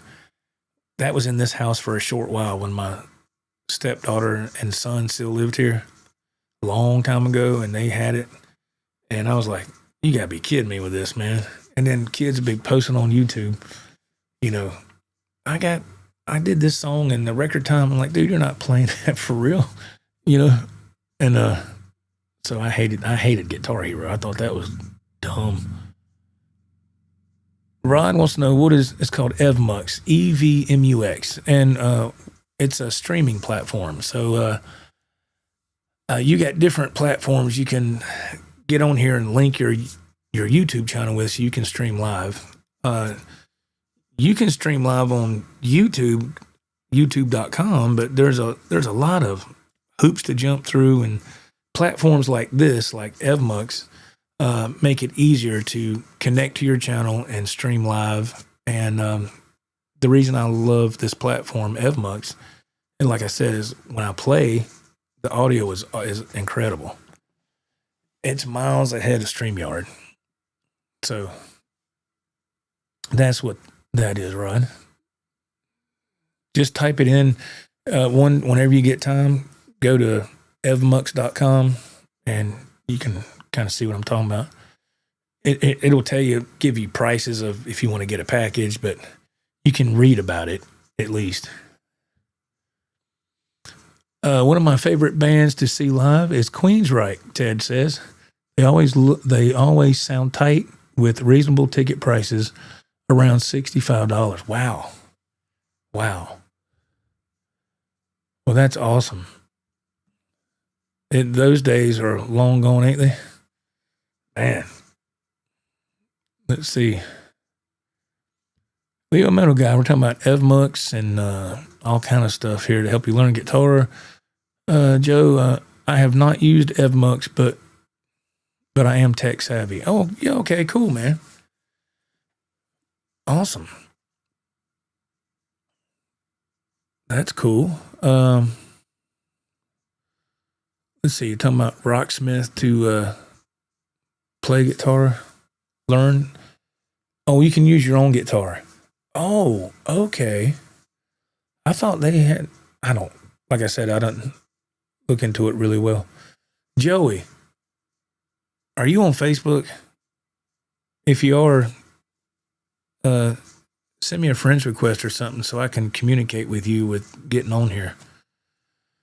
Or if you don't, just send me an email if you'd rather do that. You know, I'm just trying to, if people want to come on the show, I'm trying to find a way to line it up. Let's see.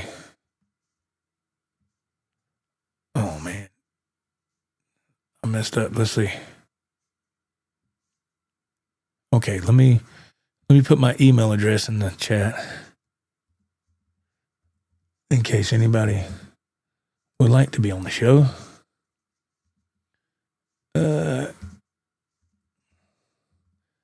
But yeah, you have to get on EVMux and. Okay, there we go. Let's see. All right. Greasy Monkey Guitars, he chimes in. The Guitar Hero episode on South Park was classic. Oh, South Park, man, I tell you.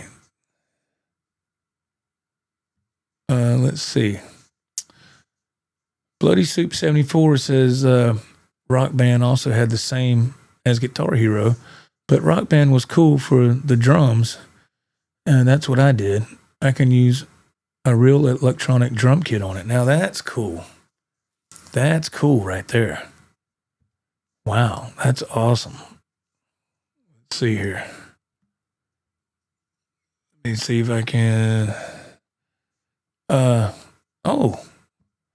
Slick Rick, Large Car Lifestyle. What is going on, man? How are you, bro? What up there, man? Uh-oh, I gotta give him the train horn.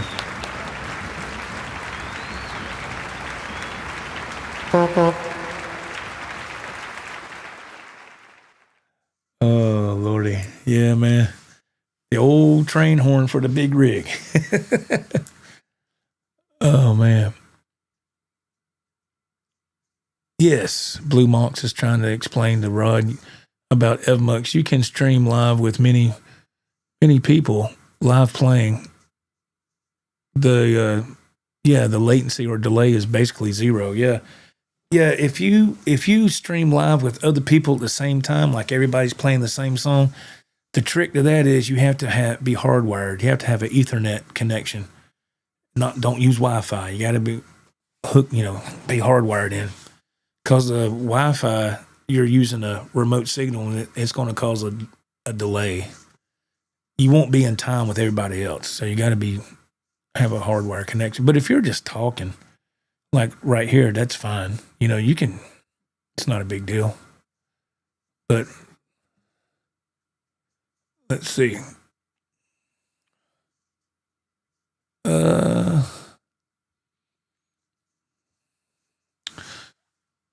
Yeah, that's right, Blue Mox. Yeah, it's full stereo hi-fi.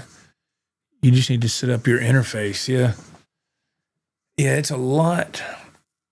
Once you understand those little hoops, man, it's easy. A lot more better than StreamYard, in my opinion. I mean, and plus they bumped up their prices, man. Uh-oh. Rick, you're getting ready to roll into the night. Oh man, are you still out there on the road, man? You finishing up that cross country run, ain't you, brother? Leo Metal Guy said, Joe, I emailed you. Oh, good. Okay, thanks, man. Yeah, cool. We'll definitely make that happen. I'd love to have you on, man, and talk to you and pick your brain. anybody that wants to come on. We've got regulars on here that are taking the time to be on the in the chat, rather. Slick Rick says, now that train horn was funny. Yeah, man. Yeah. I used to do a lot of sound effects in high school, man, and it would get me in trouble. It'd get me in trouble. And so I had to be kind of what they call pick your battles with that stuff. But I actually won $100 off a call-in talent show for a radio station. It was a rock station. I was a senior in high school. So this happened around maybe October, mid to late October. And I was getting ready for school, and I had the boom box. We had boom boxes back then. I had the boom box sitting in my dad's recliner, and I had the downstairs bathroom. My parents had the upstairs master bath. I had the downstairs bath. And I was getting ready to go in there and get ready for school, and I had the radio show on. I think it was called WROQ 95. WROQ. And they were having this call-in talent show. And I was like, how does that going to work? Because people are on the phone, you can't see. I was like, what do they do? So people were calling in doing stupid stuff, man. Some people were trying to sing. Some people were just doing off-the-wall stuff. So I called and actually got through. And they said, thank you for calling WRQ. What do you want to do for your special talent? And I said, I want to do some electronic drums. And they said, okay. So I back then you had a phone, a landline. Y'all know we're all the same age. So I did it. And I went,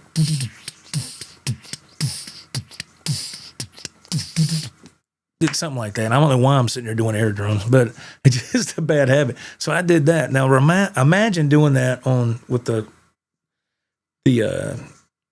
speaker for, the microphone in the right here. So it amplified and it sounded cool over the phone. So the guy, the producer, he kind of laughed, man. He goes, hang on a minute. And he put me on hold. And when he put me on hold, I could hear the show on the phone, right? So then they brought me on after they got finished with the other person. And I did the same thing. I did that. And they kind of laughed, I thought they were laughing like, oh, this guy's, he sucks. But that was not the case. They was like, do that again. So I did it again. I did it again. And it just, it's like electronic drums, And they was like, wait a minute, man. All right. They said, do you have a Casio keyboard by the phone? I said, no, sir, no. It's me. And so they was like, all right. And then instead of hanging up, they transferred me back to the producer. And he said, hey, what's your phone number? And I gave him my phone number. He goes, well, we tell this to everybody, but if you're going to win, we'll call you. And so I said, okay. So I went to school, and a few people, just 2 or 3 people at school said, man, I heard you on the radio. And I was like, what? And that was a big deal. This is 1986. So, of course, there was no internet, no nothing, no smartphones, no nothing. So even if people heard you dedicate a song to your girlfriend back then, that was a huge deal, So I said, well, I heard you on the radio, man, doing those drums and all that. And I was like, yeah, okay, cool, man. I didn't know what to say. I was like, wow, that's a trip. So I went to school, and and my mom would always call me at like 2:15 every afternoon, to make sure I got home safe or whatever. So I don't have no brothers or sisters, right? So I pull in the driveway because I drove all through high school. I pulled in the driveway, checked the mail, got the mail, walked in the door. As soon as I walked in, man, the phone was ringing, and I said, oh, there's my mom calling. Oh, crap. You don't want to miss that phone call. So I got to the kitchen. Hello? And he said, yeah, is this Joe? I said, yes, sir, it's Joe. He said, this is whatever. This is Slick Rick with WRQ 95. And he said, did you call in the talent show this morning on the radio station? I said, yes, sir. He said, it says here that you did some electronic drums with a sound effect with your mouth. I said, yes, sir. He goes, can you do it again? And I was like, why do they keep asking me? So I said, yeah. So I did it again, you know, and I could tell this was a different guy from earlier that day. He kind of laughed. He goes, well, I just called to let you know you're the winner. And I said, holy shit, are you serious? He said, yeah. He said, you're the winner. And I'm one of those guys. I don't win jack. Yes, I don't never win nothing, you know. So I said, what did I win? He goes, you won $100. And I was like, when do I get the money? You know, so he says, we'll mail it to you. He said, it'll be 6 to 8 weeks, you know. And so believe you me, man, when that 8 weeks, and he was right, when 8 weeks was up, the check finally came and it said, you know, he said, yeah, it said Joe Wentz, paid to the order of Joe Wentz, you know. And so I took that $100 and put my first guitar and amp on layaway.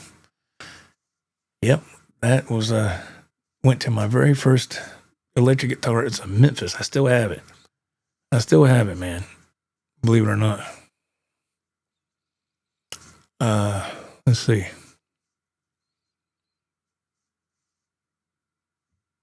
Oh, Randy Hansen. Yeah. Randy Hansen. I'm not sure if you know Randy Hansen from Auburn. My friend is a longtime personal friend from the 70s. Randy Hansen is the OG tribute of Hendrix. Yes, he's incredible.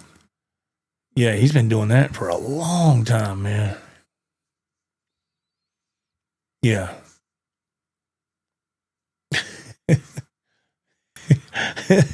Yeah.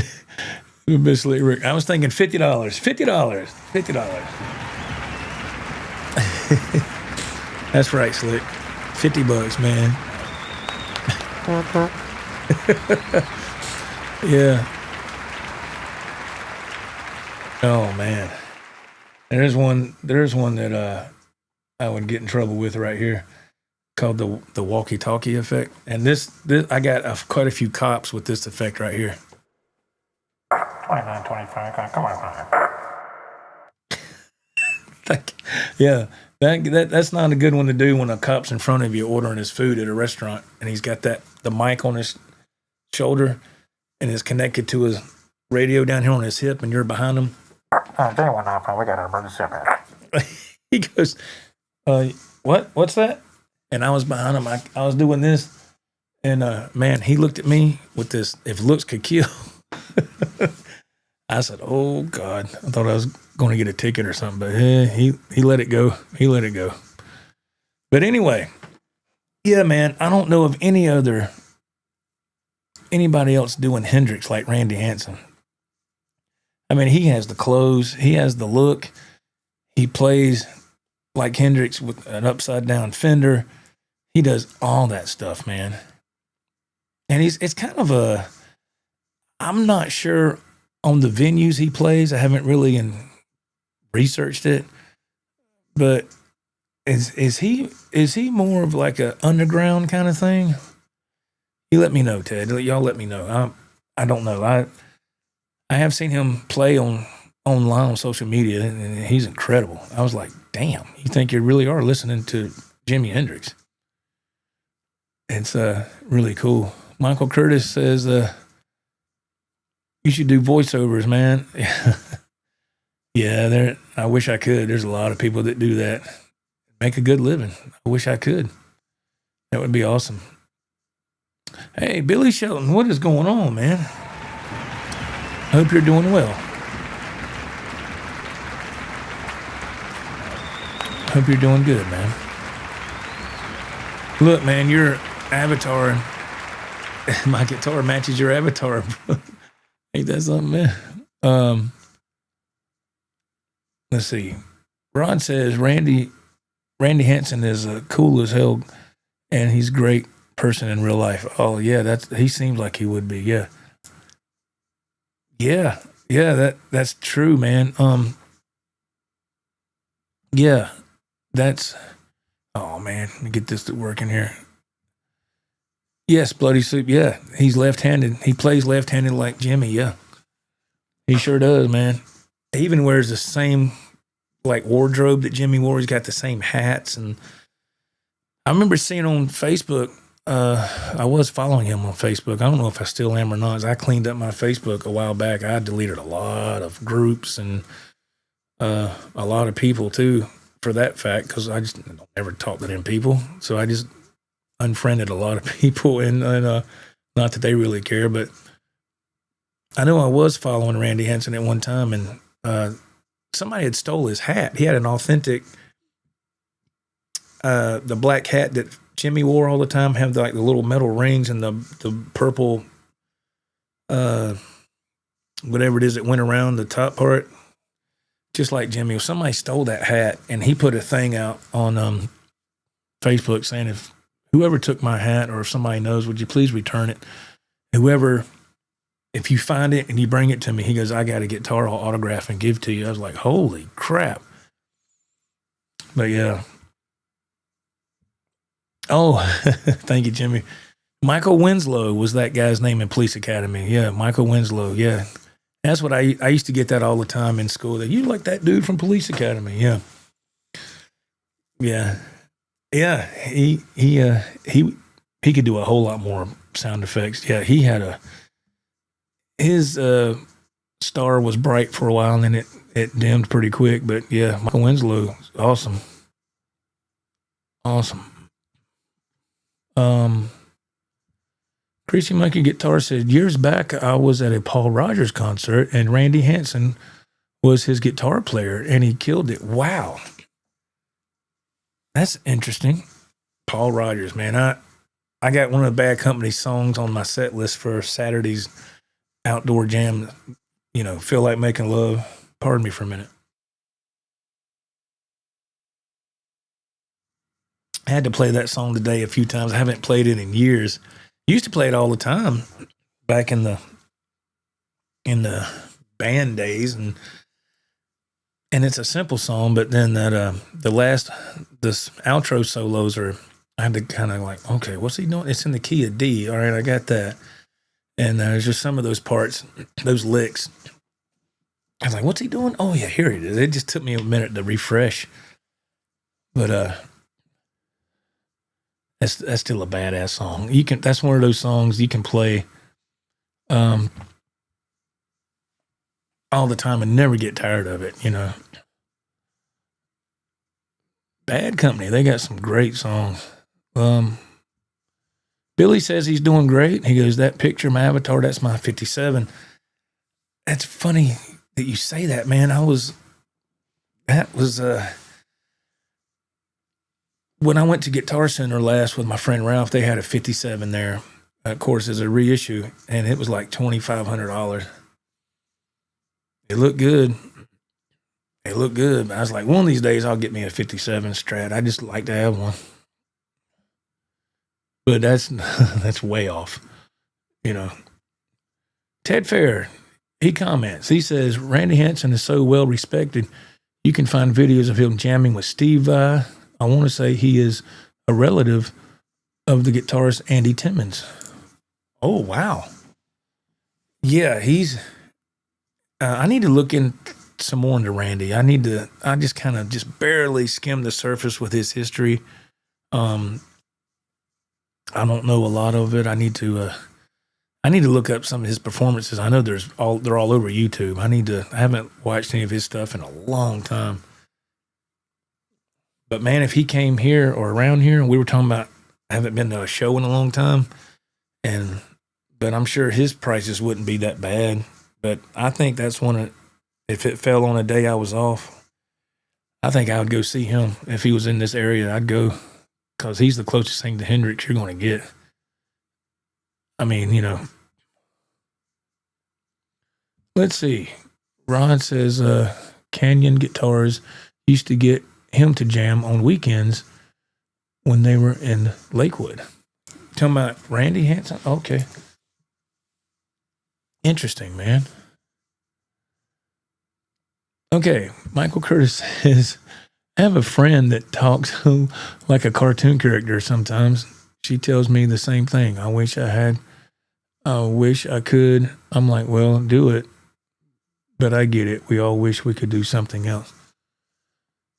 Yeah, there's some things in my life. Sometimes I'll think back over and I was like, well, what would have happened if I would have went this way instead of this way? What would have happened if I would have zigged instead of zagged?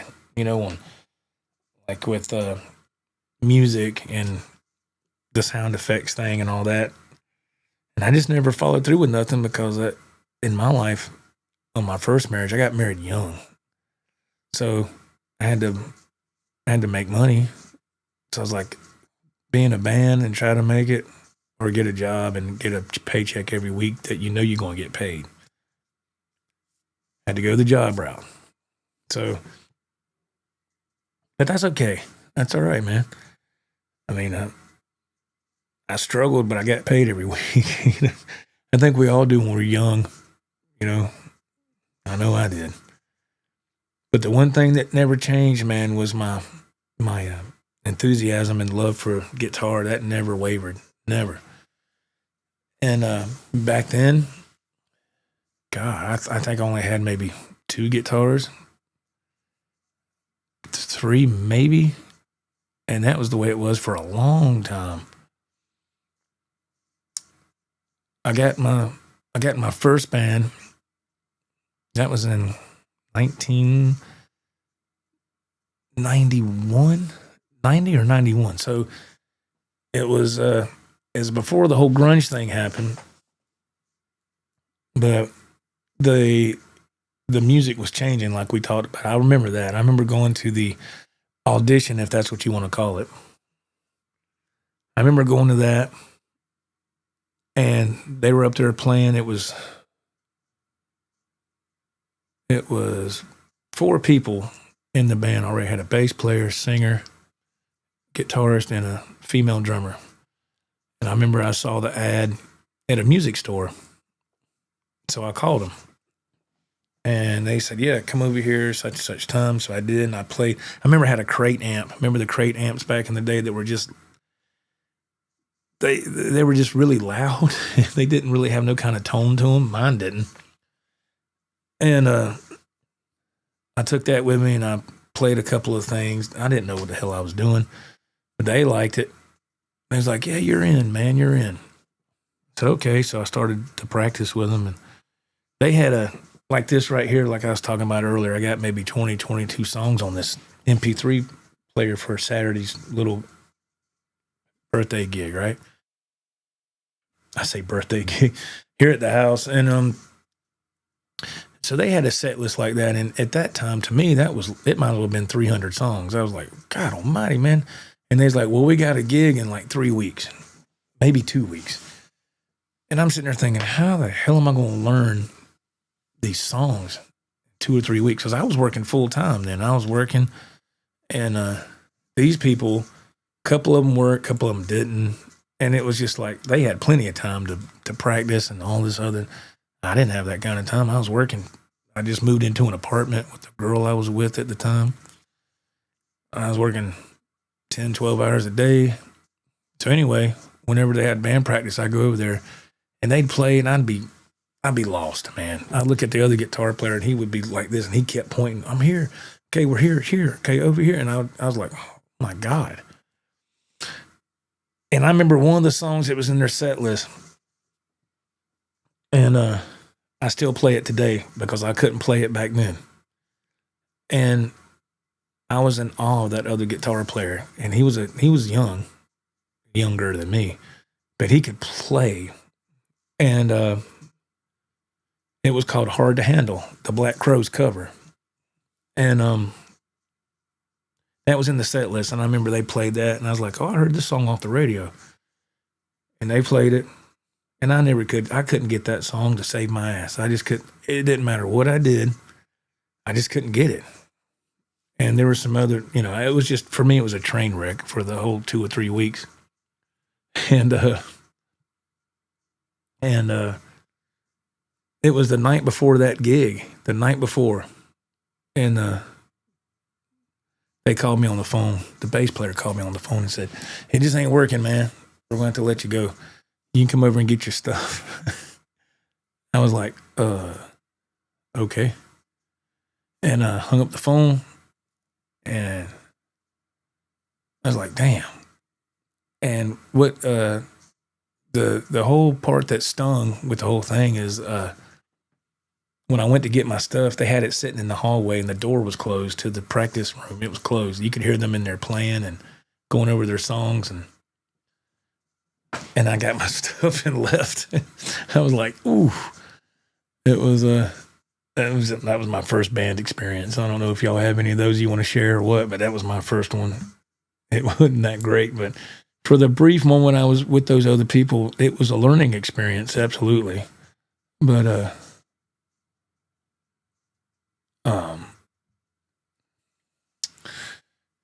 you live and learn, right?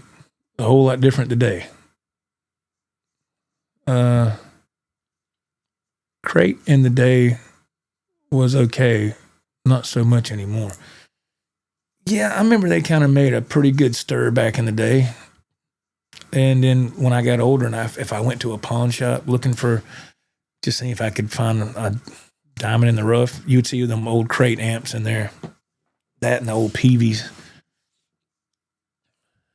Rod says, I still have a crate 412 cab with Celestians. Wow. That's awesome.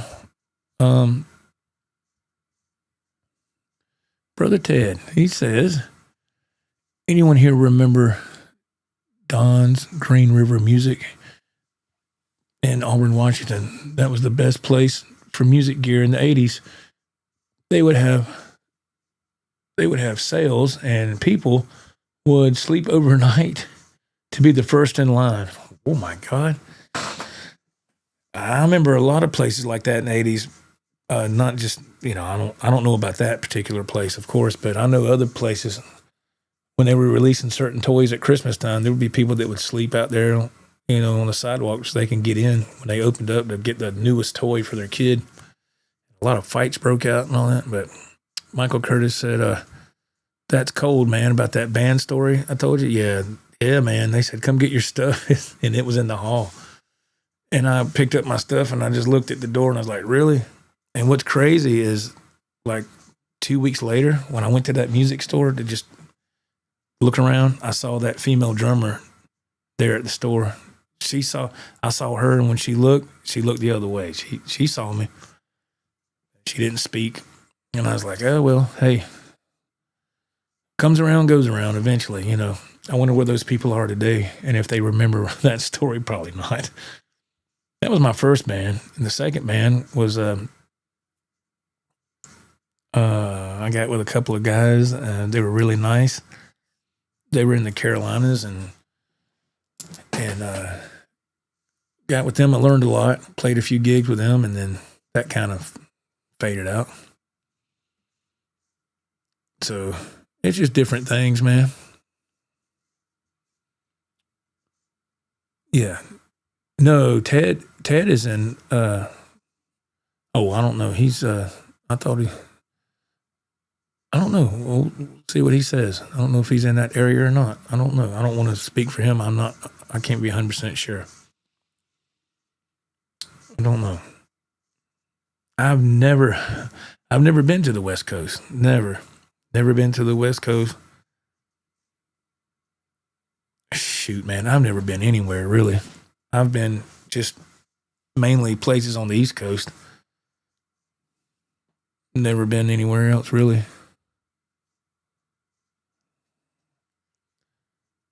Ted says that he graduated from, man, I can't even read what that says.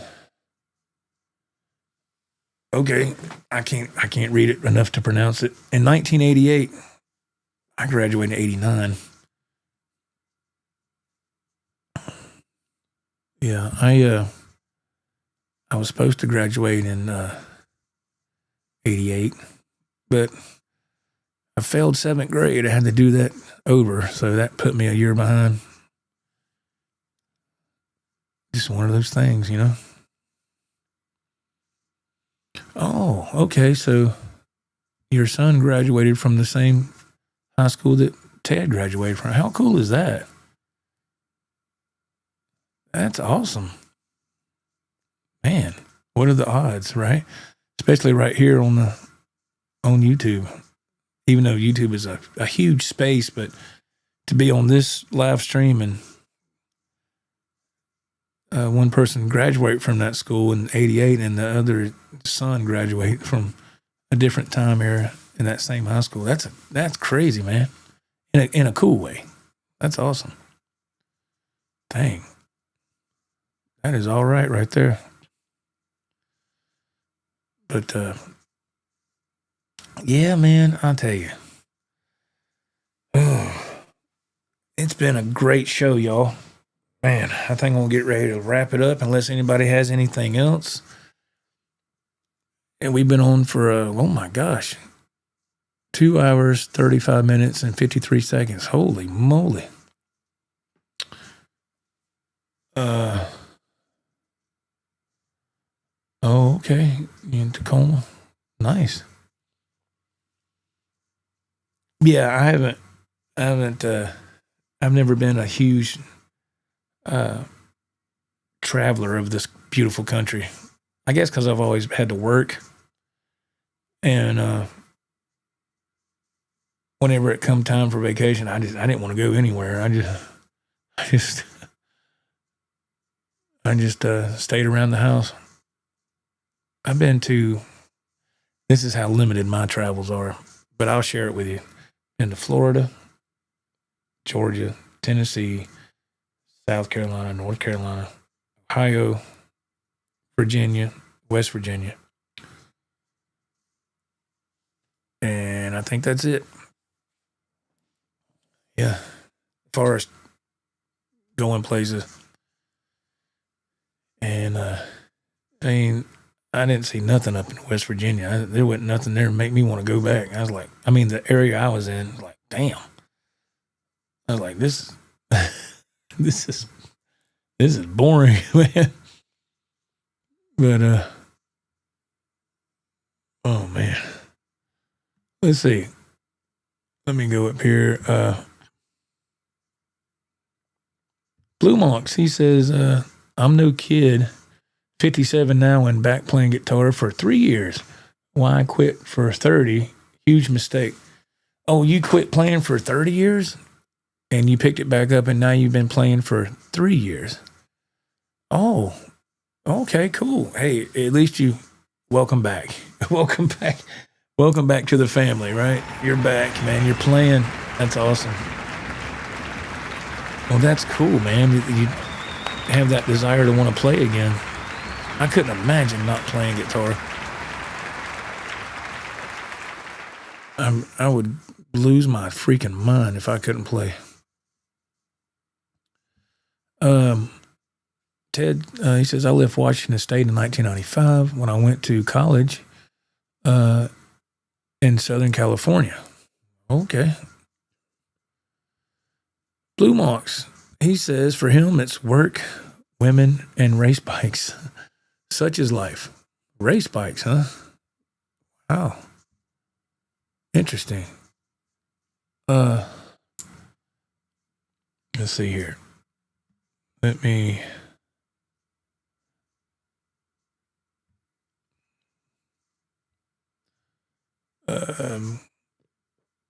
oh, wait.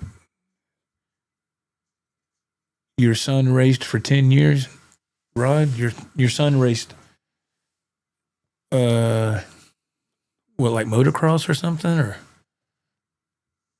that's pretty wild. I don't see how those guys don't get tangled up and get hurt being so close together on the racetrack or whatever. Even BMX. I remember I was going to try to get into BMX when I was a kid, and my dad took me to a BMX track. They was all up there, and the board dropped, and they all went. They was like this close to each other, and I was like, man, the hell with that. How the hell did those pedals not get tangled up? And a couple of guys fell and got like ran over and stuff. And I was like, just let me jump the hills and get some air, man. I was cool with that, but as far as racing, nah. And it costs too much money. You got to pay for this, pay for that, pay for this, pay for that. It's like, damn. You had to pay to enter the race and all this and this, all this other stuff. Some of those guys, I remember they had sponsors. They didn't have to pay for nothing. But I said, no, I ain't getting in all that. All I cared about was jumping ramps and hills. My thing was getting much air as I could, man. I loved that when I was a kid. I wouldn't do it now. But back then, I was all about seeing how high I could get that bike up in there and just ruined a couple of bikes that way. But yeah, Blue Monk says, yeah, he took 30 years off from playing guitar. Wow, man. Holy moly. Well, the main thing is you're playing now.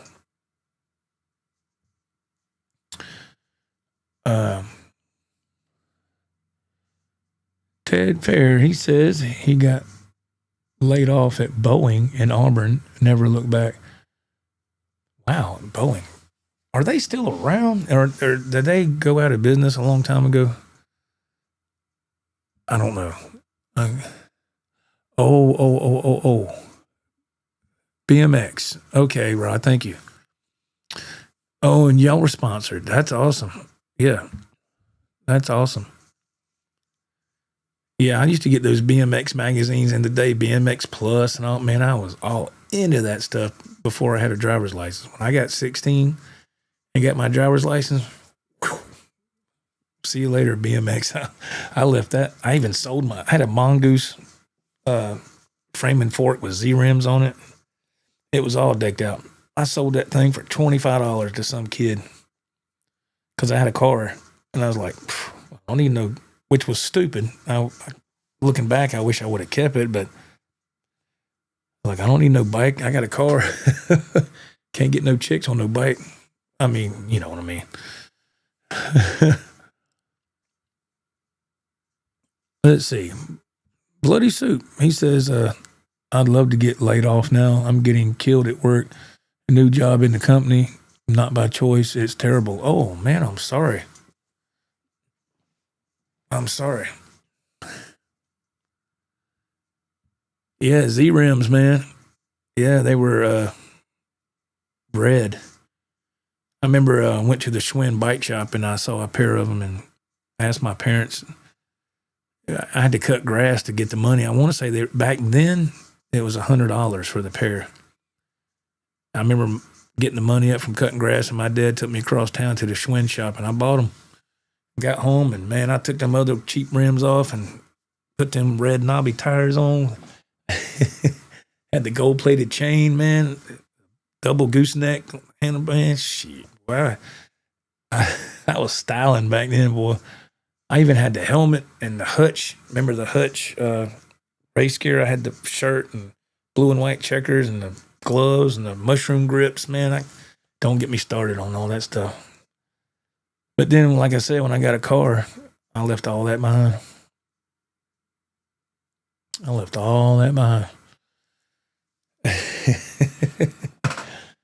Yeah, your life changes when you get a car and you start discovering chicks and everything. Just, you know.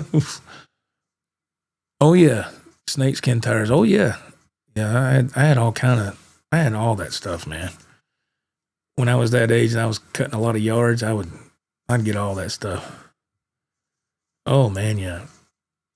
It was a different time back then. It was fun, man. When you being a teenager in the 80s, man. I saw somebody on Facebook put a thing on there and it said what life was like in the 80s, and I'm sitting there going, "Yep."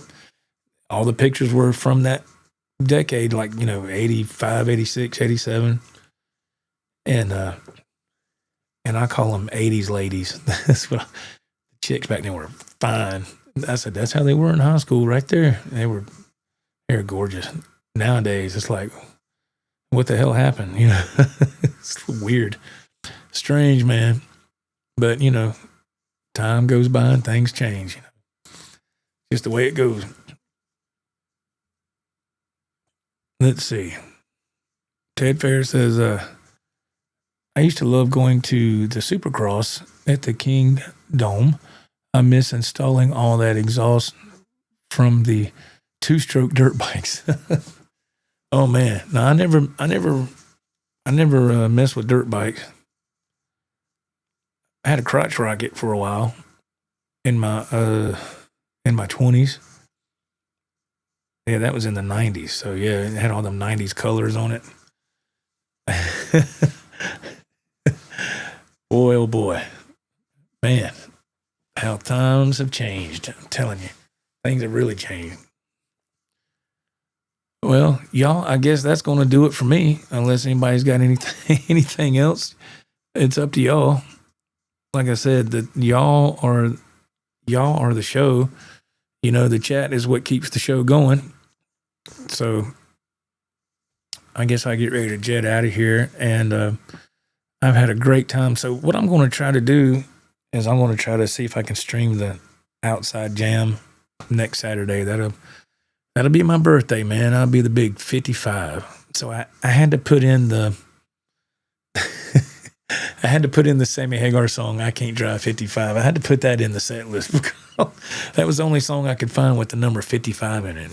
And so y'all know why I got it in there now, but to people that are going to be here, they probably don't get that reference. They're probably like, why is he playing that song? Well, first, because it's a cool-ass song, and second, because the obvious reason that I just shared with you. So, but I thought that'd be a cool little tip of the hat to the new age of 55 for me. I just thought it'd be kind of a clever way to ring this age in, I guess. Damn, 55. Shit. It's like I told my friend Ralph, I said, we need to enjoy this, man. This is our last good decade that we have. I mean, think about it. You're in your 50s. Man, yeah, I'm in my 50s, and it's easier to get effed up. Man, my ass came in here this morning, and it was dark in here, and the internet wasn't working because we were laying there, and we just woke up. Internet wasn't working. And so I got right there, you can see the T-Mobile router right there, and modem and router in one, and behind it I got another router hooked to that so it can kind of it can split the load, right? So I come in here and I'm trying to get to that thing. I trip over the damn pedal board on the floor. I was like, oh, I fell over and I pulled the muscle in my back left calf and I put a bruise on my right leg. I fell and you could just hear everything go. My wife's like, you okay in there? What's going on in there? I was like, yeah, just, in my 50s and feeling like an idiot, so yeah, I went to take the trash off today and I went to get out of my pickup truck and I went, oh, I pulled this muscle in my back calf, all because I tripped over I got so much crap on the floor, pedal boards and everything. I tripped all over that shit, man. And I was like, oh. All right, let's see. Let me see if I can get this right. Bloody Soup says, I crashed my brand new 2-month-old Ninja ZX6R. Is that right? Back in 96. Never rode one since. Oh, no. Damn. That's horrible, man. I'm sorry. Ted Fair says, I Can't Drive 55 is a killer song. Yeah, and it's fun to play. And Sammy Hagar, a lot of people don't realize that Sammy Hagar had a huge solo career before he joined Van Halen. He had huge success as a solo artist before he even joined Van Halen, man. Actually, he was Van Halen's competition in 84 and 83 and all that. It was Sammy and Van Halen playing at the same venues a lot. Not at the same time, but one would be there and then the next week the other would come, and it was always kind of a competition. But yeah, pretty wild, man. Old Sammy. Bloody Soup says, happy early birthday. Thanks, man. Yeah, next Saturday, man. Next Saturday. Gonna be something, I tell you. Let's see. Rod, let's see what Rod's got to say. Happy birthday, Joe. If I don't make it next weekend, I think my boys and I are going to the casino. Oh, I I love going to the casino. There's the one closest to us is in Cherokee, North Carolina. It's about an hour and a half from here. We went not this past March. My wife's birthday is March 9th. We went last year and the year before that, but she didn't want to go this year for whatever. She just said they're getting tight up there. Them machines don't hit like they used to. So I said, okay, it's up to you. So we didn't go. We usually go every year. And I love it up there. I've done some videos on my channel from up there, and those videos actually did pretty good, which I was shocked. I was like, damn. So let's see. Ted says, be careful, Joe. I hate to find out you got buried in a stack of guitar cases. Yeah. Oh, I guess if you're going to be buried, that's the way to go, right? There's cases all back here. And I'm thinking of getting a buddy of mine from work told me about, he saw this. It's a guitar showcase kind of stand. It's on Amazon. I'm doing this because it's got, the way it's designed is that it has, you can put 6 guitars, like 3 on the back row and 3 on the front, and they're in single file, and they kind of go up as they're in front of each other. You can do both sides, so you have 6 guitars, and then in the middle you got a couple of box shelves, so you could put like a little amp on or something. And my buddy brought that to my attention this past week. He goes, man, have you seen this on Amazon? And it's like $99, I think. So if I get that, I'm gonna take these guitar cases, move all this, and I'm gonna put that stand right there. So when I go live, I can put these guitars on those built-in stands there. It's kind of hard to explain. I have to show you, but it's awesome, man. It looked cool as hell. I was like, damn, for $98, that ain't bad. If it'll fit right here, I don't know, it might not. I might have to figure something else out, but we'll see. We'll see what happens, man. So yeah, if I go live next Saturday for the birthday thing, then I probably won't go live that night. That's kind of a double whammy, and I don't know if people really want to see that. It's probably too much in one night, but I don't know. I mean, I don't know. I guess I don't know, because I'll be on vacation too. So yeah, I forgot to tell you that. So this coming week, starting tomorrow, my week starts on Sunday, will be my last week. And then when I get off Thursday night, Friday morning, I'll be officially on vacation. And that's going to be nice, man. It's going to go by quick, though. But so my friend Ralph was asking me, did I want to take another Guitar Center trip on my vacation? I said, man, I don't know. If we go, it's going to be the one in Charlotte. He said he was up for it. He said he's ready to go. So we have fun doing those Guitar Center trips. I just, it's always tough for me to be able to do that. I can only do something like that when I'm on vacation. So we might do a Guitar Center video trip. The last time I went to that Guitar Center, the one in Charlotte, it was, damn, in the late 90s, probably, something like that. I remember going to that Guitar Center because I remember when I was living here in South Carolina. I was in my first marriage, and my son, he was supposed to go to school that day. He was in, let's see, he was probably in, what was he, in junior high? I think he was in junior high. So I let him stay home from school, and I said, today is going to be a cool day, man. because he had just got started in guitar. Because I tried to show him when he was really young, and he didn't show any interest, so I just backed off. And when he got about 13 or 14, he started to get into it. So I just showed him just a couple little things, and he took the ball and ran with it.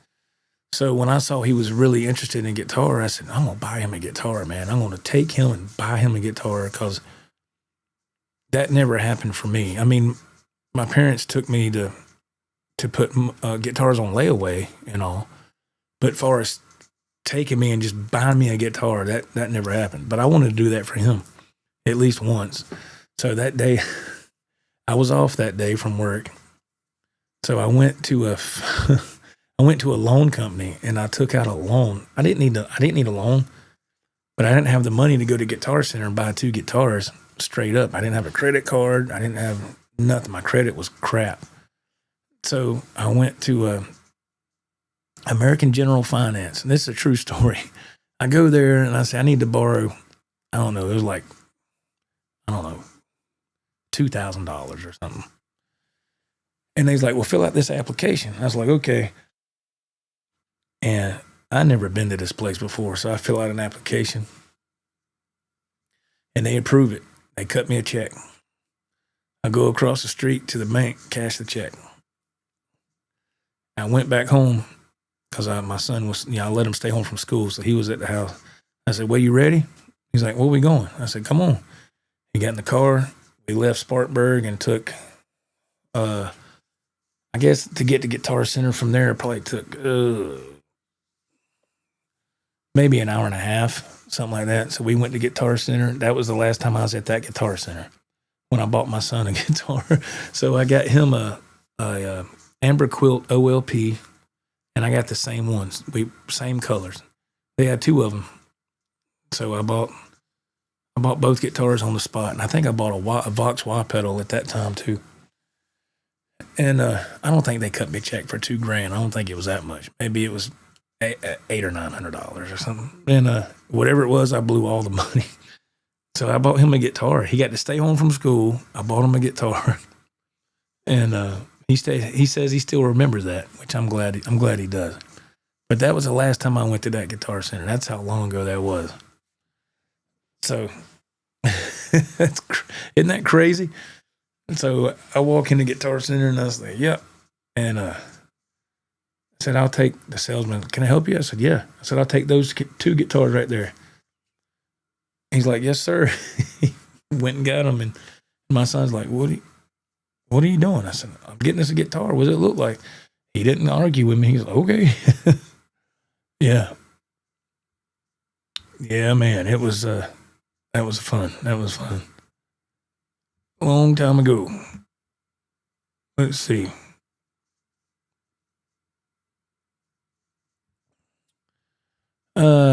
Brad, he says, I love this channel, Joe. You're doing a great job. Keep it up, my friend. Well, thank you, man. I appreciate that. Thank you very much. That's very kind.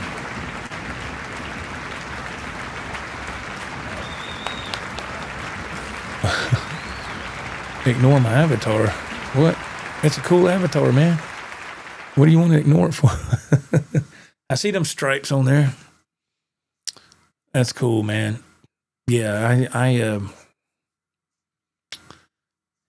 I wouldn't know how to act if I couldn't do this no more. Play some guitar. It's my therapy, man. I gotta be able to do it. And as long as I can play, if I'm just practicing or whatever, it makes me feel fulfilled. Makes me feel really good. It's like somebody to get a fix, right? That's what guitar does for me. And, it's just it's the way it is, man. Once I got into guitar, I never looked back. Ted Fair said, this live stream has been incredible. Thank you to everyone. Yes, thank you to everybody. This show has been fantastic. And thank you to the live chat. Thank y'all so much for participating and being part of the show. And again, I apologize for last Saturday, but things happen, and sometimes you just, it's out of your control. So I had to take care of that. That was just more important. And I'm glad I did, because now we got a new, we got a nice new faucet assembly that works. Nothing's leaking. It's all good. So I was lucky I was able to find a replacement at Walmart, because finding something there to work nowadays is slim pickings, right? Very slim. But thank y'all very much. I appreciate you being here. Thank you so very much. And I hope everybody has a wonderful rest of your night. Hey, Ryan, what's going on, man? How you doing? Nice to see you, man. You made it in just under the wire. All right, y'all. Y'all have a wonderful rest of your night. Thank you so much. We will see you next time. Bye-bye.